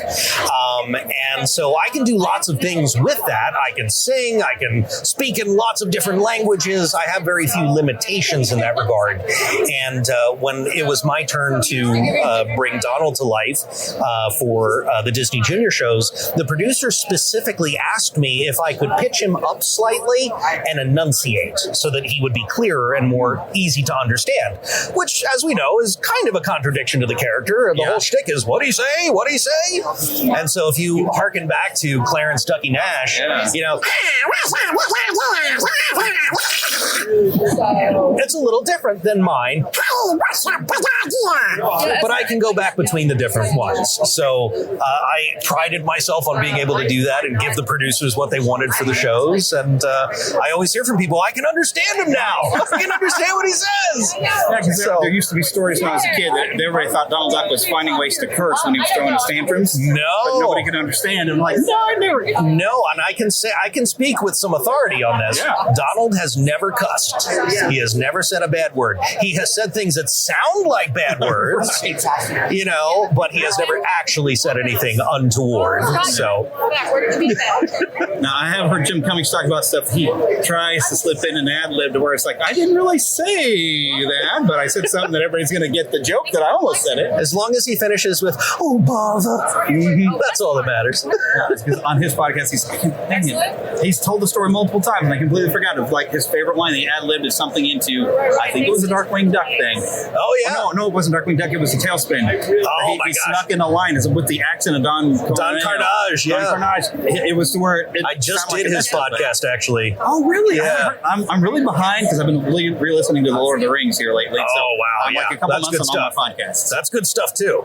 Yeah, because I'm preparing. We're going to watch Lord of the Rings on my other show. But he's got a lot of guests planned out, so I'm probably going to be next year, I would assume. Oh, so it hasn't aired? No, it hasn't aired. We just recorded it, I think, 2 weeks ago. Okay. Which, side story before I wrap this up. Actually, with Adrian Ralph, who's an artist who's here today, I'm going to go talk to him. When we brought him in, I think I told you this actually before we started recording, though. But we had this Disney panel, and Jim Cummings. I've never gotten to talk to Jim Cummings because he was doing his panel in the main area, and all the Disney fans were, of course, wanting to hear Winnie the Pooh, and not us. Yep. So, yeah, I want to talk to him. It's like, I finally get a chance to actually meet you, and you don't get to steal my crowd. That's wild. Yeah, so for his podcast, I was like, let's do some dueling Winnie the Poohs. Yeah, because your Winnie the Pooh was pretty good there. That's not too shabby. I've been working on it for some time, but he is the voice. Yeah, you know that is his. I'm not trying to get it, but just to play in the sandbox. You know, I was like, Mr. Cummings, could I fling some poo at you? So, that's just a, childhood dream come true right there. You got it pretty good. Now, if you can do Tigger as well, I'll tell you what. Well, Tigger's love to both. Well, if he ever decides to retire, you're the man. Nah. That will be a long, long time from now. I don't see him quitting for anything. He's having much fun. No, and he's too good. So, any advice that you would give to anybody who is thinking of getting into voice acting? Oh, absolutely. So, a couple things. First and foremost, you must study the art of acting. Yeah. It's not just about doing a silly voice or being able to do lots of silly voices. You have to fully embody those characters and bring them to life. And so there's a process to be able to do that of, self-discipline and education, learn the elements of acting, scene studies, learn how to do improv. Those are some things that I would suggest for anybody and everybody just to try at least once in your life. There are so many skills that you can use in other things and other avenues. But if you decide after that training that, hey, maybe voice acting is what you want to do, then, the world is open to you. Yeah. And if you look at me as an example, I never intended to be a voice actor. It just kind of landed in my lap, and I went on this amazing tangent, and here we are. So I'm very grateful for the journey. I'm grateful again for the characters that I've had the great fortune to portray, and that I will eventually portray. Yeah. There's lots of good stuff coming too that I can't talk about yet, but this has been the joy of a lifetime and such an adventure. Yeah. So if you are out there and you want to go on that kind of an adventure, invest in yourself, believe in yourself, know that I believe in you, and do great things out there. And a little bit of luck of the Irish doesn't hurt. And a little bit of luck of the Irish, that's right. They're magically delicious. Thank you very much. My pleasure. Yeah, so Daniel Ross was, I did not expect I'd get to meet him because I don't know how I ended up following him on Facebook. I don't know, because I have gotten to speak with, I didn't get to have him on the show because they weren't allowed to have any audio with him, but I do have a signed thing up here from Brett Iwan, the voice of Mickey Mouse, mainly for the parks, but he got to do a lot of the shows as well. He didn't do those newer shorts that they did for a while with the kind of odd redesigns. That was actually somebody else. Yeah, the Paul Rudish world of Mickey Mouse. Yeah. Is what you're talking about. Brett Iwan has mainly been like in the parks and everything, and he's like the official replacement for Wayne Allwine. And I got to meet him, and I got a signed thing. I met him a second time in Marceline, actually working KQ2. They sent me because they knew I'd be prepared for it. Marceline was getting a clock from I think from Disneyland. It was one of the fancy ones from the main watch sponsor that's made all the clocks and different things at Disney parks. But they were getting one. And it was part of the 100th anniversary of Disney, and Mickey and Minnie were there. It was this huge event, and because KQ2 knew that I had a history, they sent me to go and cover it. So I got to interview Brett Iwan for a television thing as well. So I've gotten to meet Mickey, I've gotten to meet a Donald, and I got to meet Goofy one time when Bill Farmer came to a convention here in town. All right, so now have a laugh. I'm here with the legendary Bill Farmer. Hello, how's your day been? It's been great. I mean, the fans here in Kansas City have just been the best. Hi. Double-sided question. So, how long have you been Goofy? Gosh, well, professionally, about 30 years. But I think I've been Goofy my whole life. Yeah, it's probably the rest of your life been pretty Goofy. Yes. So, my goodness, so have you now, I guess, been Goofy longer than anybody else? Well, let me see. Pinto Colvig originated the voice in 1932. He passed away in the late 60s, but he didn't do near the volume of work that I've done. I've done over about 3,500 different projects for Disney in the 30 years. And Pinto only did like 87 cartoons and some record albums and stuff. So I've certainly done the majority of the work. Yeah. So how do you manage to get like that laugh? Sometimes it just doesn't. It sounds inhuman a little bit because there's a hoop, but. Well, where did that come from? It was a hard thing to kind of come up with, but if I can do it, it's just Goofy's laugh. It's a goofy laugh. That wheeze part is always thinking that, like, how does he make that sound? Always completely blows my mind. It is. It's kind of one of the secrets of the trade here, but it's a kind of a sucking in sound. Kind of sucking in there. So. with the success now of these newer cartoons, are we expecting like another Thursday? I think we've got like 2 seasons worth of them now, don't we? Absolutely, and it's kind of funny. Right behind me, behind the curtain, George Takei from Star Trek is there, and he was in and did an episode of our new series 7D just a couple of weeks ago. So we're making new cartoons. I'm in the 7D as the character Doc. He's a very intelligent character, and so I have an intelligent character and a somewhat less intelligent character. And the new Mickey Mouse shorts, which was very sad to hear that Alan Young passed away yesterday, and he did one of the most recent ones that we did, where he appeared as Scrooge McDuck for the last time, I assume. Yeah, I saw him as Scrooge, I think, one time. So he did a second one? Oh, he did. This one was, it's called Goofy's First Love. It's a cartoon, Goofy's First, and he makes an appearance. I haven't seen that one yet. And, we'll pull it up on the computer here. Yeah, I'll have to check it out. Okay, so just to remind everybody, of course, we're very familiar with Katie. She's actually talked to us a few times with her book, Adventures in Oddity, and also her work on the Gummy Bears and Darkwing Duck, and, of course, Adventures in Odyssey. And then as a reminder for anyone who hasn't heard when Townsend was on our show, it's been like 3 years. My goodness, Michelangelo from the original Teenage Mutant Ninja Turtles and the Tick are some of your major highlights that I think everybody's going to be familiar with. Yeah, I love the Tick. Say spoon. Spoon! Which is fantastic. But of course, both of you got a chance to work with the late, great Alan Young on Adventures in Odyssey. Sure did. So when you first met him, were you kind of like, oh my goodness, it's Wilbur? Well, I was. Yeah, I don't know about were you, Katie? Yeah. Yeah, I was thinking, I don't think I even worked with Alan before he started working on Odyssey with us. I don't think I've ever done anything with him outside of. Yeah, I'd never met him before. I met him on Odyssey. And the day that I met him, I was a bit of a fanboy. Oh, yeah, me too. I tried to play it cool, but, come on. Right, you always do. But yeah, exactly. Come on. It's like I was just, oh no, this is really Wilbur. Right. Yeah. And then, we sit in the kitchen and talk, and I didn't realize he wrote the whole show. He produced that show. I mean, that was his baby. Yeah, I didn't realize that either. Yeah. So were you tempted to ask him then, okay, if you kind of worked this so much on the show and produced the show, how did you get Mr. Ed's lips to move for him to talk? I don't think I ever asked him that. Yeah, I figured he'd probably been asked that so many times in his life that he was tired of answering it. That didn't occur to me. I was so fascinated with, his history, and his whole life is very interesting. To come here, he grew up really poor, and then he was in Canada, and then he started in the entertainment. He was in the original Time Machine movie. Yeah. Wow. Philby. But I got to admit, I was probably cheesy of me to the first thing I asked him is, how long have you been Goofy? Because I'm sure he's been asked that a million times.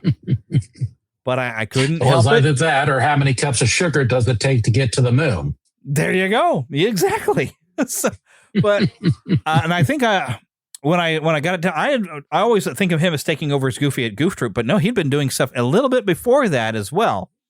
And it's only recently I like to listen to Jim Cummings' podcast, and was it when he's talking to Don? No, when he's talking to I want to say James Marsden, if I'm getting the right names, who was Max.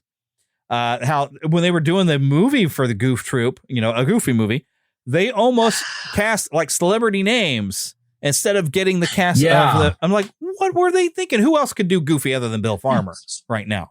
Well, it's not Steve Martin. Yeah, so you have to bring the people from the cast, because nobody does Goofy like Bill Farmer, other than maybe Brian Hull. Am I thinking of the right guy? Yeah. Really great impressionist for doing this. He does a really good Goofy too, but Bill Farmer just has just this perfect quality. And they even, I think when they were talking to James Marsden, I think is when it was, they even mentioned that when you hear Bill Farmer talk, he's got that Kansas kind of drawl that somehow or another you just hear Goofy in his normal tone of voice. But as you heard during that clip, that was not only Bill Farmer, but that also had Townsend Coleman and Katie Lee in that clip. And it was recently the passing of Alan Young, because something else we've done on this show many times is paying tribute to people who meant a lot to us, mainly a lot when we were kids.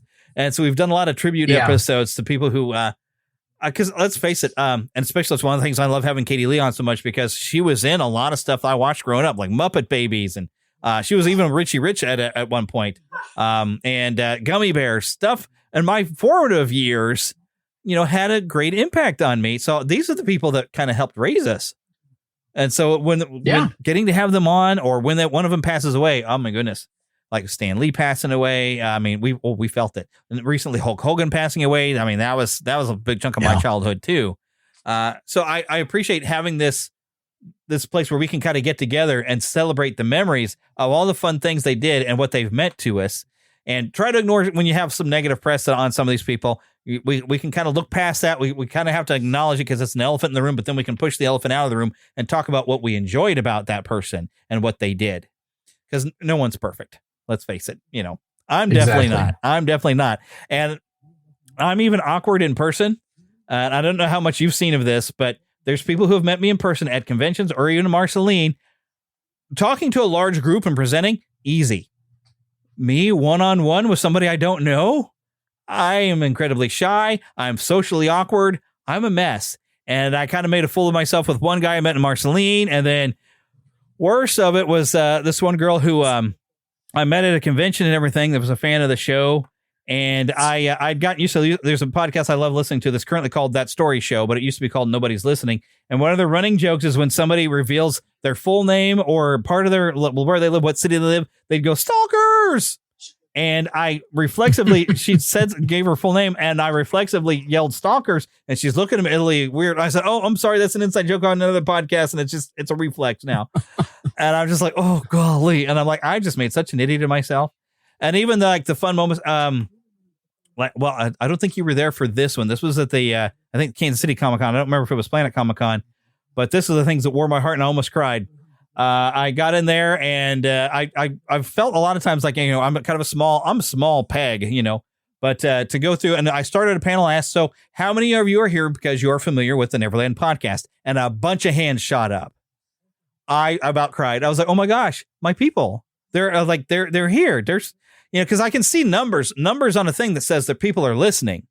But when I get to see them there and they show up for something, it means it's a spectacular thing. It's like real, like, oh, and there was even, I spotted once an ex-girlfriend in the audience of one thing, which one of my ex-girlfriends actually is a grandmother. So I'm feeling old too. But one of the funniest interactions I had, we were looking at some item at a convention. Me and this lady was there.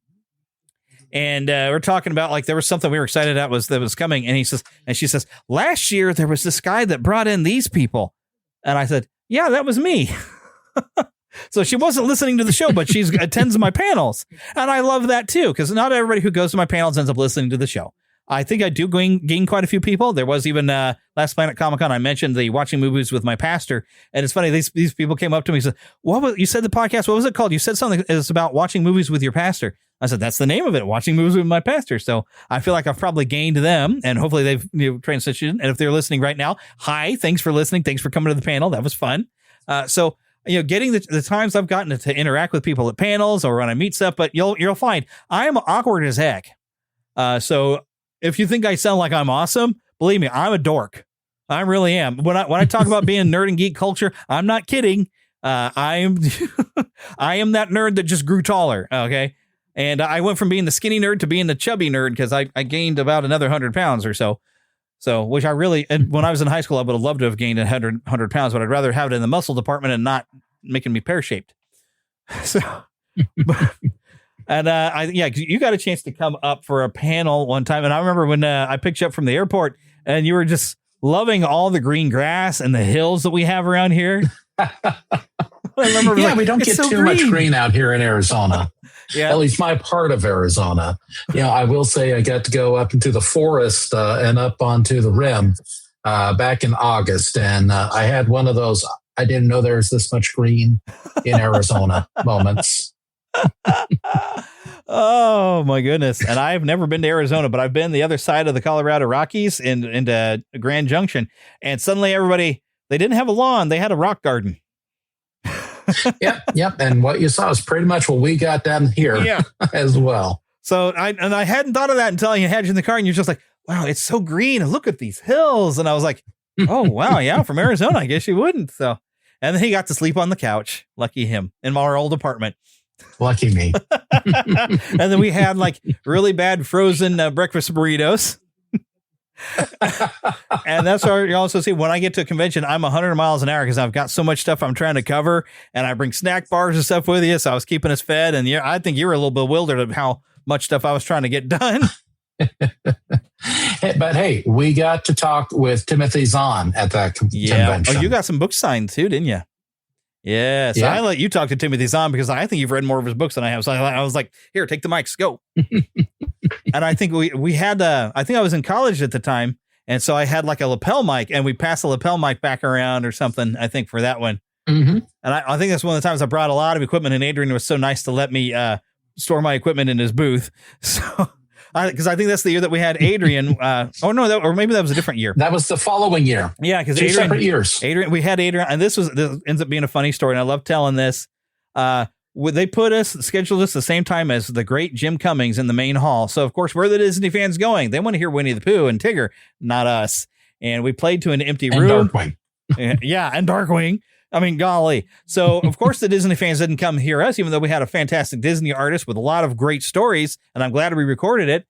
But I remember Adrian looking at me. It's like, he would just want a lie, basically. So what he wanted is like, so this is not normal for you, right? Yeah, I said, oh, no, last time we packed the room. And he says, no, you're not getting me. This isn't normal for you, right? And I was like, oh, yeah, we're all the time. It's an empty room for us. And so, yeah, and I've gotten a chance Adrian came up this past year, got a chance to interview him again.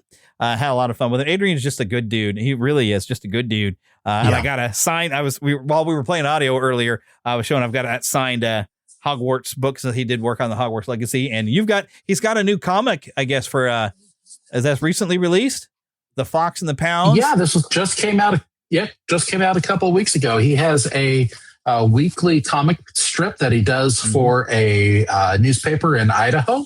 And what he's done is he's reprinted all of the little comics that come out in that paper in this book. This is actually the second volume of these that he's made. So, and this is in addition to his.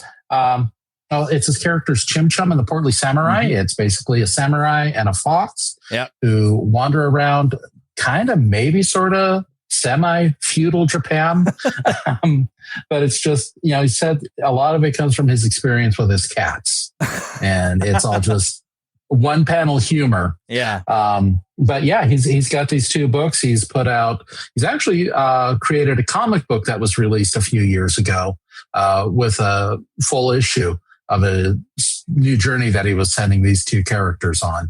But this it's called The Fox and the Pounds. Yeah, because it's a portly samurai.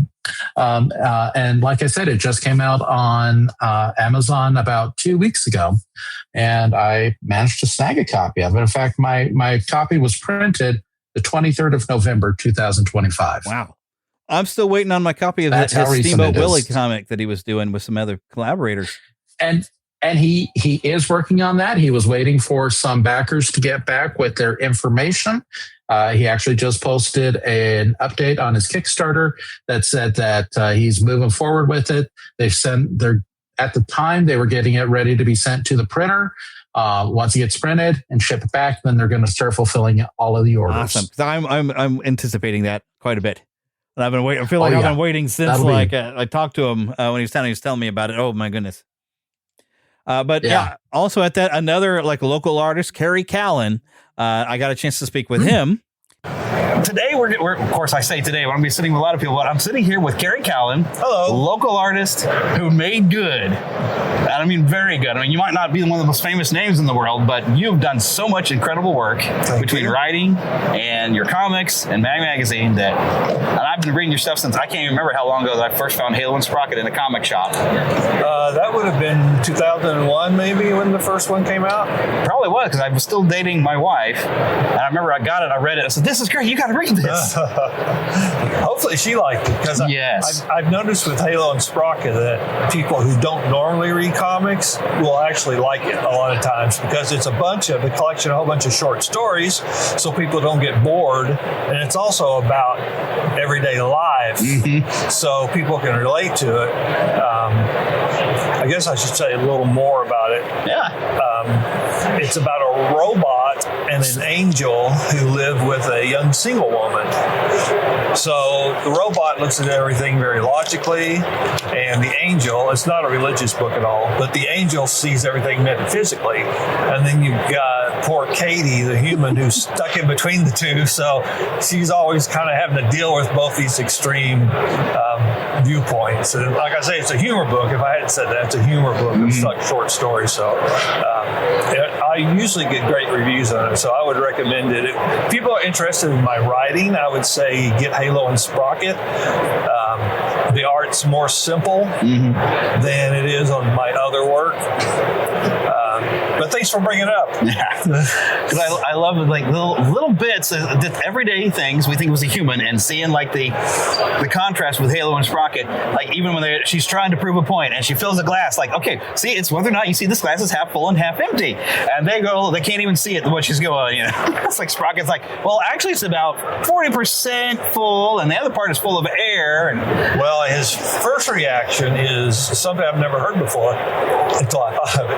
Is that it's half full because he watched her fill the glass. Oh, yeah. So as she filled the glass, as he was filling the glass, she stopped, so it was half full. If you had a full glass of water and poured out half of it, then it would be half empty. And then they talk about other possibilities, like the one you mentioned too. And of course, Halo, the angel, doesn't even understand the question because it's like looking at a yin-yang and saying, is this a yin or is it a yang? You know? So it's that type of story. Yeah. And part of the fun is that you never explain why they're living together, so everybody gets to come up with their own theory. My thought is maybe she invented Sprocket.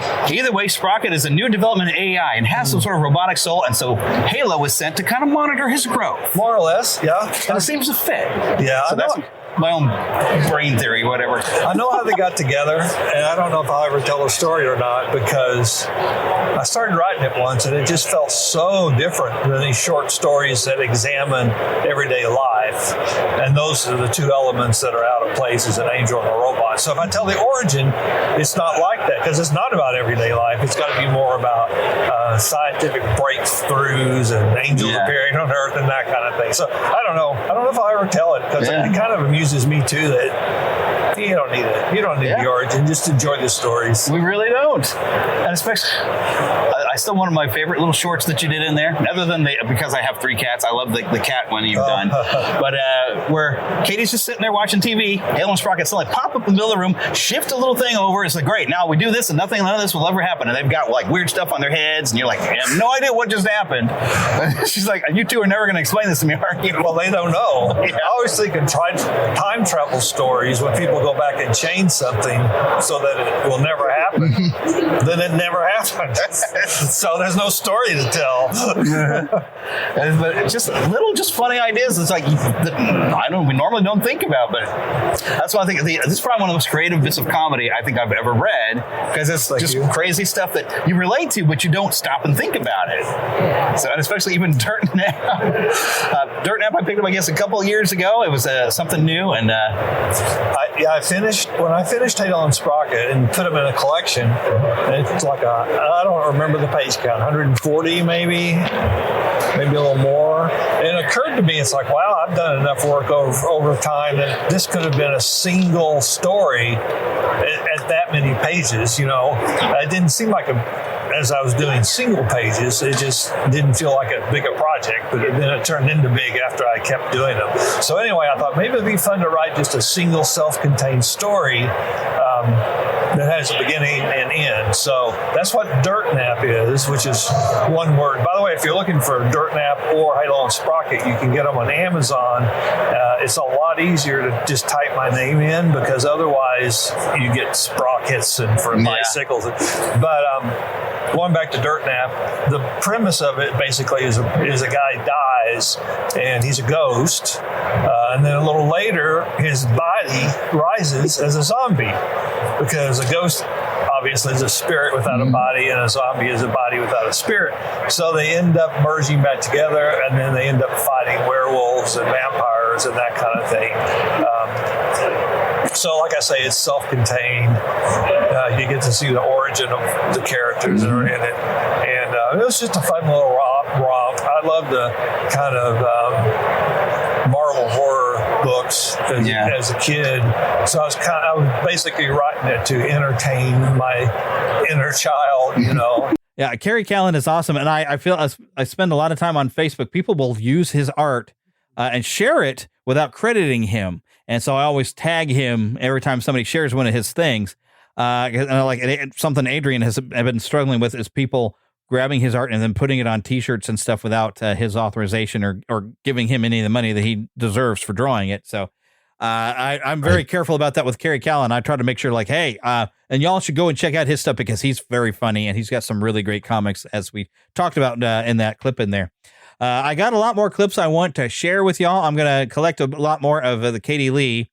I think that's pretty much where I'm at. We've heard everything that I've saved except for the Katie Lee, and I want to play a couple of clips. First one will be when she surprised me, and I mentioned this before, with Will Ryan. Had no idea he was coming up on the call. I was just, because I was talking to her about one of her books that she wrote with Will Ryan, and she managed to get Will Ryan on there. And like I said before, he'll turn the tables and start asking questions. And I really wish if he'd have gotten to come into Kansas City, I would have gladly given him the tour and taken him to Marceline, because he had never gotten to go. But it was, golly, I don't think it was even a year after that he just suddenly passed away, because I guess he knew that he was sick, but of course he doesn't let on. He doesn't talk about it. But then cancer did take him. If I remember correctly, he did have a form of cancer that he just kind of kept it to himself. He kept to himself on a lot of things, which is why him popping up on a podcast is a rare thing. So I feel really blessed that I got a chance to speak with him, because, I mean, Will Ryan was just amazing. Katie Lee's amazing, too. Well, I mean, wow. My next question, did they, in fact, tear down the old building that Ub and Walt and everybody used to work in? The Laugh-O-Gram? Building. Yeah. The Laugh-O-Gram, it is, well, there's a group called Thank You, Walt Disney. But they actually tore it down?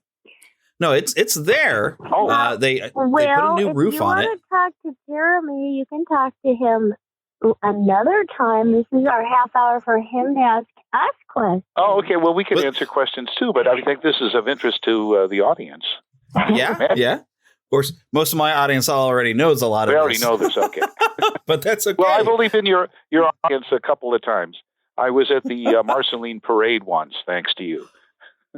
Oh, you were? Sure. For TuneFest? Yeah, but I was just, I saw it on YouTube.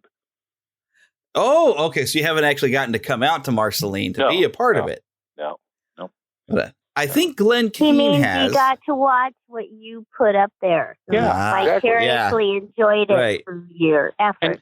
And, Walt used to have parades all the time in those early black and whites, partly because you could repeat footage, and partly I think a lot of people did that. But it was fun to see a real parade, in his real kind of hometown in a way.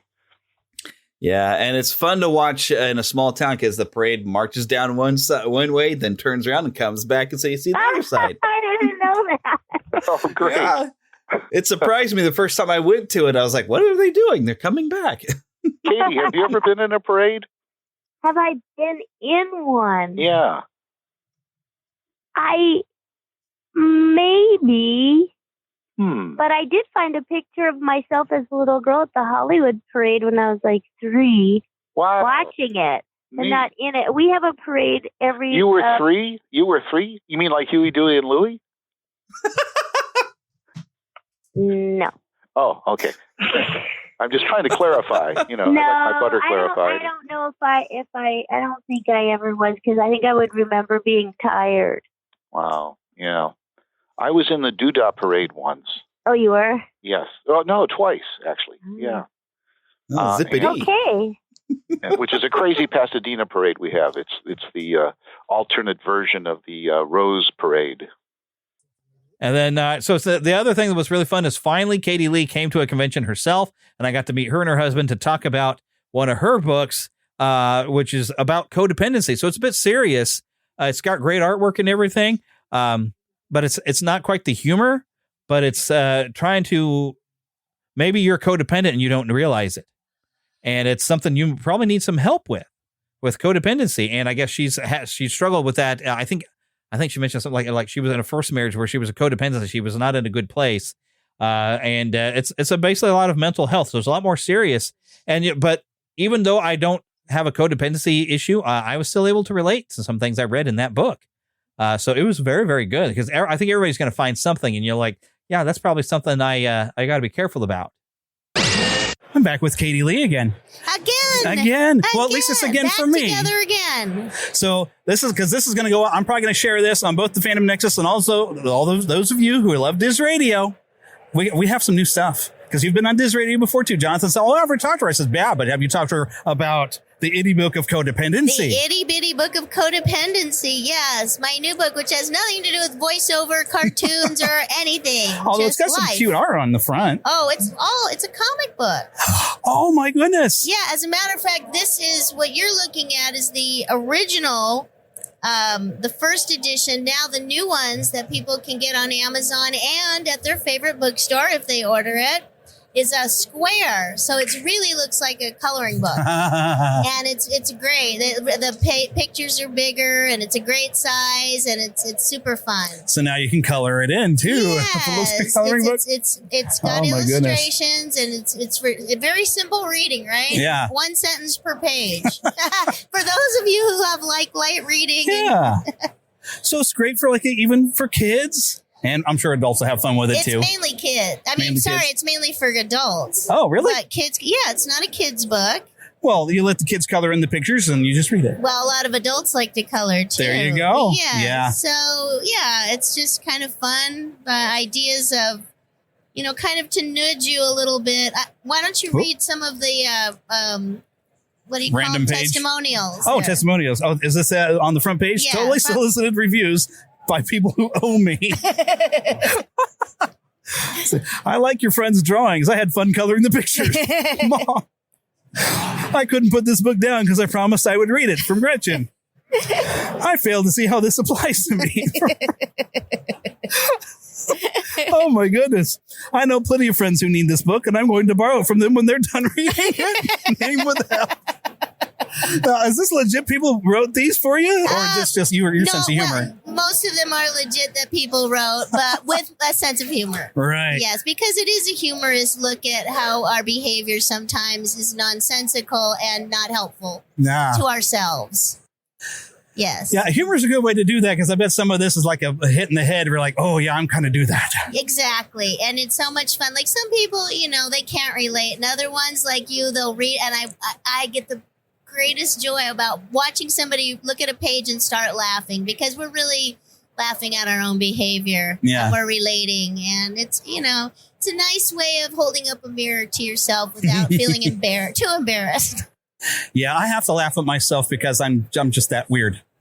I am that guy in a nice professional job working in local TV that everybody knows my office because I have all my toys in there. There you go. And I have, of course, Star Wars posters and, so yeah, I'm the big kid in there, which has enabled some of my coworkers to do the same. Now I've got somebody across the hall in his office. He's got the Rocky III painting from the end of the movie. Now he's got his copy hanging that. It makes the environment a lot more fun, right? I'm here to promote fun. Like at the Tell You Later show. Yes. Right? It's another fun way of just goofing off, but sharing some really good insight into we have a new motto.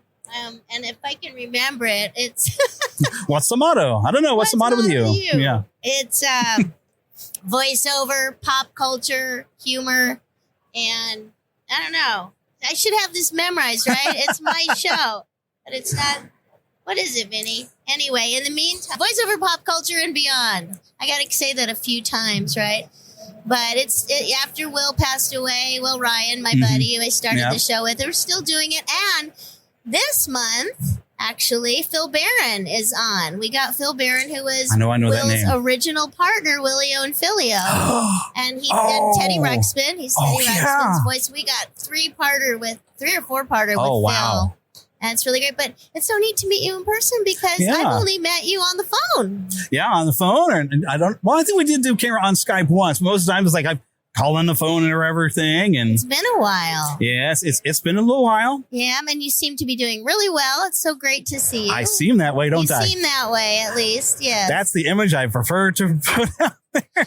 So, yeah, I mean, there's a lot of, I'm so excited to be here in Kansas City. Yeah. Is this your first time ever here? Yeah, I've never been to Kansas City. This is an amazing con. I haven't had a chance to bop around here yet. I should have, because I always do that. I wait till it's too late. But we have a great table. I have Connie candles. I have some Adventures in Odyssey stuff. Saw some of those out here. I have a Hasbro Sheila. From Dungeons and Dragons. Nice. Yes, we got that. And Sunny Gummy Funko there. Pops that are I brought mine with me. Certificated. Oh, good. You got yours with you. Excellent. Yep. So, I want people to check out the Itty Bitty Book of Codependency because that's new, and definitely the Tell You Later show. Yeah. Yeah. And what's fun is like a lot of the people who, not realize it's all the same person doing these. I think this is kind of similar like years ago. Finding your website and you were labeled it the voice of your childhood. Yes. And I looked at all the work you'd done. I was like, she ain't kidding. I was like, since I was little bitty watching Muppet Babies, there you were. Far out. That's cool. Yeah. So, and I've always loved the Muppets. And Rolf he's probably number 4 because I still haven't ranked exactly where in the top 3 is Kermit, Fozzie, and Gonzo. Probably Gonzo because I'm probably more like him. I think Kermit is what we all esteem to. But we always end up, we're not that funny like Fozzie, or we're just kind of weird like Gonzo. Right. And I've never quite fit in, so I'm more of the Gonzo, but we all try to be like Kermit. Sort of like in Star Trek. We all want to be Captain Kirk, but we probably fall into one of the other 2 weirdness of like Spockness. I thought we had people looking at some of yours. Okay. I'm sitting next to Chip from, Chip from Beauty and the Beast, and he was also in Jumanji. His name's Bradley Pierce. I'm in very, very esteemed company here. Yeah, you are. So also a couple people from Land of the Lost. So there's great. And my buddy Jason Marsden's behind me here. So. I've never talked to him before. I'm going to have to go over there. Say hi. Yes. Maybe we can get him to record with me too. I don't know. We'll find out. I'm sure he will. Although Jonathan told me, he's been on the show before. I was like, yeah, but I've never talked to him. Well, there you go. So, and you never know. Sometimes, like the Celebworks Corner, I spent a lot of time over here last year because I was talking to Margaret Carey. If you've ever gotten to meet her, yes, I have. She is I've so read her sweet. book as well. I've got the book and signed. I haven't sat down and read it yet. It's I know nice it's awful to read. Well, especially nice for me because she's from LA. I'm from LA, so there's a lot of familiar stuff in the book. And she's just the sweetest person. Mm-hmm. Well, I got to interview her a long time ago. And I didn't realize she told me she's actually got this memory thing where sometimes, like by the next day, she's forgotten half of the stuff. Well, and so, what is she, 91 or something? So I was like, I don't know. I got to spend a lot of time with her like years ago. I was like, I don't know if you'd remember me and all. She's like, no, I don't remember what I talked to yesterday. That's right. So you could interview her all over again. You never know. She might say something different. They had the actor who played the young Josh Baskin in Big here last year. Oh, really? I didn't realize he'd been in Seinfeld and all this stuff. And I had my friend who's a big Seinfeld fan was like, that episode. And he was like, oh my goodness. And he looks just the same. Wow. He's just taller. But you never know who you're going to run into. And I like these smaller areas where you're in the celebrity role, but not because you never know who you're going to meet, that you go and you look at what they've done. Like, this person helped raise me. So you're one of them people. You're like that third mom. I'm so blessed. Yeah, it's my pleasure, my honor, and I'm just so thankful. Yeah. All right. And so for anybody who doesn't know, hasn't recognized your voice. So, of course, Connie Kendall. Connie Kendall is the big from one. Adventures Everybody's in got to know that Odyssey, one. and we're celebrating our 1000th episode. August 1st, a big whoop-de-doo in Colorado Springs. If I find out a way I can get myself there, I'm getting there. I just heard, Paul McCusker's wife loves Comic-Cons, and she's volunteering here. She's at the green room today. And she told me they're going to decorate downtown Colorado Springs in like Odyssey theme. So that sounds pretty exciting. If that's true, that sounds awesome. So that's happening. And yes, I was Sunny Gummy on the Gummy Bears, Rolf the Dog and the Muppet Babies, Hunker Muddlefoot, a Darkwing Duck. I got new shows out right now, actually, on Adventures TV, which is a streaming, Answers.tv. Yep. Sorry, yeah, Answers. I heard you talk about this on another show. Lily's Lab. I'm Lily the dinosaur, where we ask questions and dig for answers. And And let's see, and I'm working on some shows with Butch Hartman, who's here. The Garden Cartoon, he said my episode's up this month, one of them. I did a few characters, and then we're working on some other shows and a new show that is hopefully getting shot. We just did I'm still doing all kinds of things. A lot of keep them busy. E-learning. People say, were you and my kids, homeschoolers hear me on Time for Learning. It's kind of fun. It's great to be recognized out in the wild. You have a whole new generation growing up with you again. Isn't that fun? Yeah, my goodness. You're just going to have this legacy of all these people. It's amazing. Who would have thought? Yeah. Who would have thought, especially this early? Like, I was just listening to a Hanna-Barbera podcast. So I think Chris Anthony Lanza, I think, is the one who mentioned it. So I went and I finally got a couple episodes in yesterday. And you were talking about something in the 70s, some weird one. I can't remember what it was now. Pandemonium? Yeah, I'd never heard of that before. That was the 80s, too. Oh, that was in the 80s? It was my first series I was cast in as a regular, yeah. And Greg Ehrbar is also on the Tell You Later show. I got to interview him, so... Yeah, and there's something familiar about him, but I don't know where I know him from. Well, a lot of things. Just he worked Disney. He wrote a lot of stuff he used to work for Disney in Florida. He created the maps. Oh, wow. When you go, and he's also I guess when you drive into Florida, there's like a sound you can listen to when you're driving in your car. He's written many books. And a lot of stuff at Disney. So, yeah, he was a writer for them. I think I'm going to have to track him down now, too. Yeah, I think you should. You should have him on your show for sure. Yes. He knows everything. And soon he will know me. So then he'll know everybody he needs to know. Well, if you need an introduction, I'll be happy to introduce you. Because he has a new book coming out, the Hanna-Barbera book. Oh. Yeah. See, and it's Hanna-Barbera is like that other one. Well. I've been chief meteorologist at the station I work at. I've had this discussion with him many times. But I say, okay, everybody talks about Mel Blanc. Mel Blanc's great, but they all forget about Dawes Butler. And I said, you watch anything Hanna-Barbera, you've heard Dawes Butler. Right. And he was just as versatile, I think. Just as talented. Oh, yeah. But he always was like, oh, you don't even like Mel Blanc. Because he's that type of guy. And I was like, no, I love Mel Blanc. But you got to check out Dawes Butler if you love Yogi Bear and Huckleberry Hound. And a lot of people were trained by Dawes because Dawes used to teach. That's the other thing. I've never heard anybody tell me that Mel Blanc taught them anything. But Dawes Butler, everybody will credit him with helping them out. Exactly. It's like that's a very that's good character. guy. Yeah. And I love Mel Blanc, but Dawes Butler, man, Oh, it was really great talking with you. It's nice finally to see you in person. Yay! I'm Katie Lee, everybody. And the book is the Itty Book of Codependency. Itty bitty book. Itty bitty. Itty bitty book of codependency. And it's a big deal, and despite being itty bitty. It makes a great gift. Yes, indeedy. And it's on Amazon? Yeah, Amazon or bookstores or through my website if you want an autographed copy. Okay, so now with all of our clips, finally I got everything in there. This is a long show, but I knew it was going to be because this is our 500 Spectacular. Do you have a particular favorite? It should be. Yes. Do you have a particular favorite episode, something that was most memorable to you, whether you were on it or not? Or? Oh, golly. There's so many out there. But that's what I was thinking. I had a hard time the picking. Time of year that it is. Oh, yeah. Well, but with this being the time of year it is, and considering where you started, those first few episodes where you talked with some of the older folks from church about their Christmas memories. Wow. And that's digging way back there. And that was just because I was trying to get people to tap into their childhood. And I thought, well, Christmas is coming. And some of the people that I spoke with are no longer with us. So I'm so glad I have that audio. Because I remember one guy, and he was a sweetheart of a guy, but he passed away. I think I might have gotten to speak with... I think Ruth might have been with the late. That's a long time ago, and she's the one that actually made our wedding clothes for us. But she's passed away. So I'm so glad I have that audio of them. It's something I wish I'd have thought of. Like, there's people who have recordings. They'll sit there and they'll talk to their grandparents about their lives and get it all on tape, so they always have it and they can always hear their voice. And how I'm relating this in with podcasting is, if I had kids or grandkids to pass this on to, I feel like I've got this collection of my life for the last 12 years and 500 episodes that I can share. And if I want to traumatize myself, I can listen to it to myself. But no, the funny thing is I used to listen to every one of my episodes myself so I could critique myself and try to make changes, which Ryan Lefevre, who's like one of the voices of the Royals, listens to every ball game that he calls for that same reason. So he can listen to see if he's got any bad habits he's picking up. So that's how I've tried to learn to not and ah and so much. And I've learned that I stutter a bit. Well,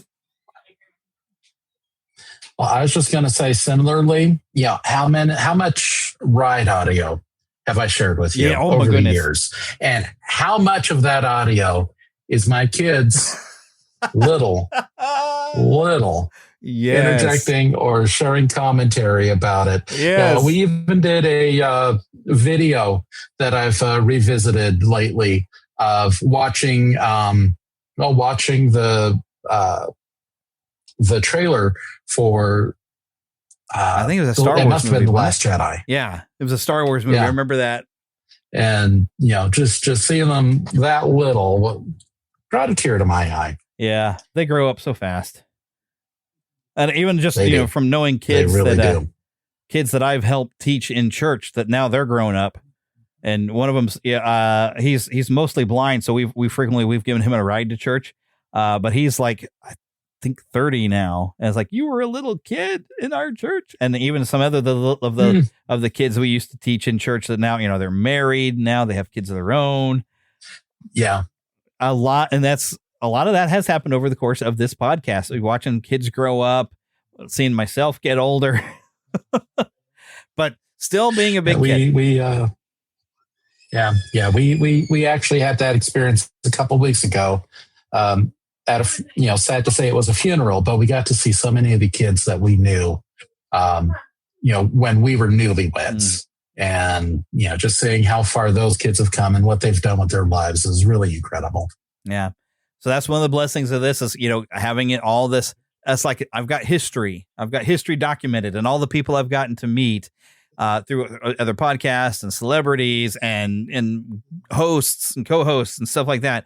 All the people I've met. And then, of course, as I've mentioned, doing this is what gave me the confidence to go, especially after driving a school bus for 1 year. I went back to college. I got my degree. I started working in radio, working in television, and the growth that I had and the life change that was, even though right now I'm currently unemployed because the television station let me go, as I mentioned before, but it still has forever altered my life. And I might be back on the airwaves again someday. Who knows? And if I never am, at least I have this. I can come here every week and have some fun and share the fun with people. And I have my own little show. So I am not the biggest show on the internet. In fact, when we went off the pure Disney format, I lost a ton of people. But we have kind of homegrown, which is kind of how I started. So it's been a long ride, and we're going to continue to take this ride wherever this ride goes. This is Ride Audio. There we go. Hey, as you say, we need to get lost in an adventure, But I have a few things before we really say that and sign off. I do want to make sure. Now, granted, I don't have my Podgagement account anymore. He had to raise some prices on it, and with my current situation, I had to end my account. I also had to cancel my gym membership. A lot of things I've had to shut off being unemployed. But Podgagement, I still have an affiliate link. If you happen to have a podcast, and I think I have just a few more weeks. I get even around the world where my rankings are. And I'm very popular in Uzbekistan or some foreign, it's like there's people downloading it and countries I would never have thought of. So thanks for listening over there. And I'm probably saying countries wrong, but getting to see where I rank around the world is pretty fun. But Podgagement will do that for you if you go and check that out. That's Daniel J. Lewis's. By the way, the award-winning Daniel J. Lewis's nice program. It'll get your reviews from all over the place. But it also means those of you who want to leave a review for the Fandom Nexus, which I haven't gotten a review in a very long time. I don't know what's going on. I think everybody who wanted a review has left it. But hey, if you've never reviewed us, go through, I guess, Apple Music, perhaps. Go through Apple, find ways. But I don't have I still have links, but I don't have the links through Podgagement anymore, where it was like lovethepodcast.com and it would pop up for the Fandom Nexus. That's not going to be available. But find a way. Do leave us a review for the show. And of course, we do want to thank, and of course, we do remind you to go to neverlandpodcast.com, home of the Neverland network of podcasts. And we do want to thank Karen Kennedy, Ricky Pope of Christian Nerds Unite, Darren Wilhite of the Wilhite and Wall Show, who helped me make the opening of this. Darren Wilhite is somebody I actually met. He is a syndicated radio host. When I was working in radio, which I was doing because I was podcasting, he would syndicate his shows, and I would have to call him if something went wrong and everything. And so I've gotten to know him and follow him on Facebook and everything. He shares a lot of funny stuff. But he helped me out with the intro, and I was like, I feel like I've gotten somewhere But he used to be, I think, a local DJ, country stations, but now he's syndicated all across the country. So Darren Wilhite is an awesome dude. And and then, of course, we have our email address, podcast@neverlandpodcast.com. We are on X at Neverland PCast. We have on Facebook, there's both the Fandom Nexus, which is our like page, which I don't get to interact with very much. But we also have the group under Neverland Podcast, where I put stuff pretty much of all the podcasts there because it's kind of a network page. But I get to interact a lot more in the group. So feel free to jump on there and interact. You can also join our Neverlanders, become a Lost Boy or Pixie, come up with a nickname and go to our website to do it. We have a Patreon. You'll find links for that on the website, but it's patreon.com/Neverland Podcast. No copyright infringement is intended, and copyright is held by the respective owners. Content is shared for review and commentary purposes under fair use license. Okay, there we go. I got all that out of the way. All right, well, thanks for coming back and hanging out with me again, Eric. This has been fun. Hey, gladly. I'm glad my schedule allowed it.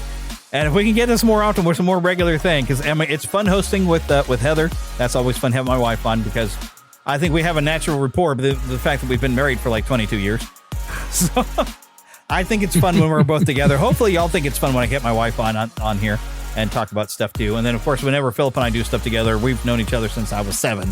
So yeah, it's crazy stuff. So yeah, all the people I've gotten to have on to host with me is always fun. But yeah, getting to have regular time would be great.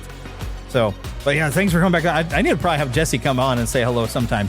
That'd have been fun too. Yeah. Because he's kind of busy as a single dad though. So I don't know. His schedule is kind of a mess. So, but we've had a lot of great people that hosted with me through the years, and it's been a lot of fun. But until then, get lost in an adventure.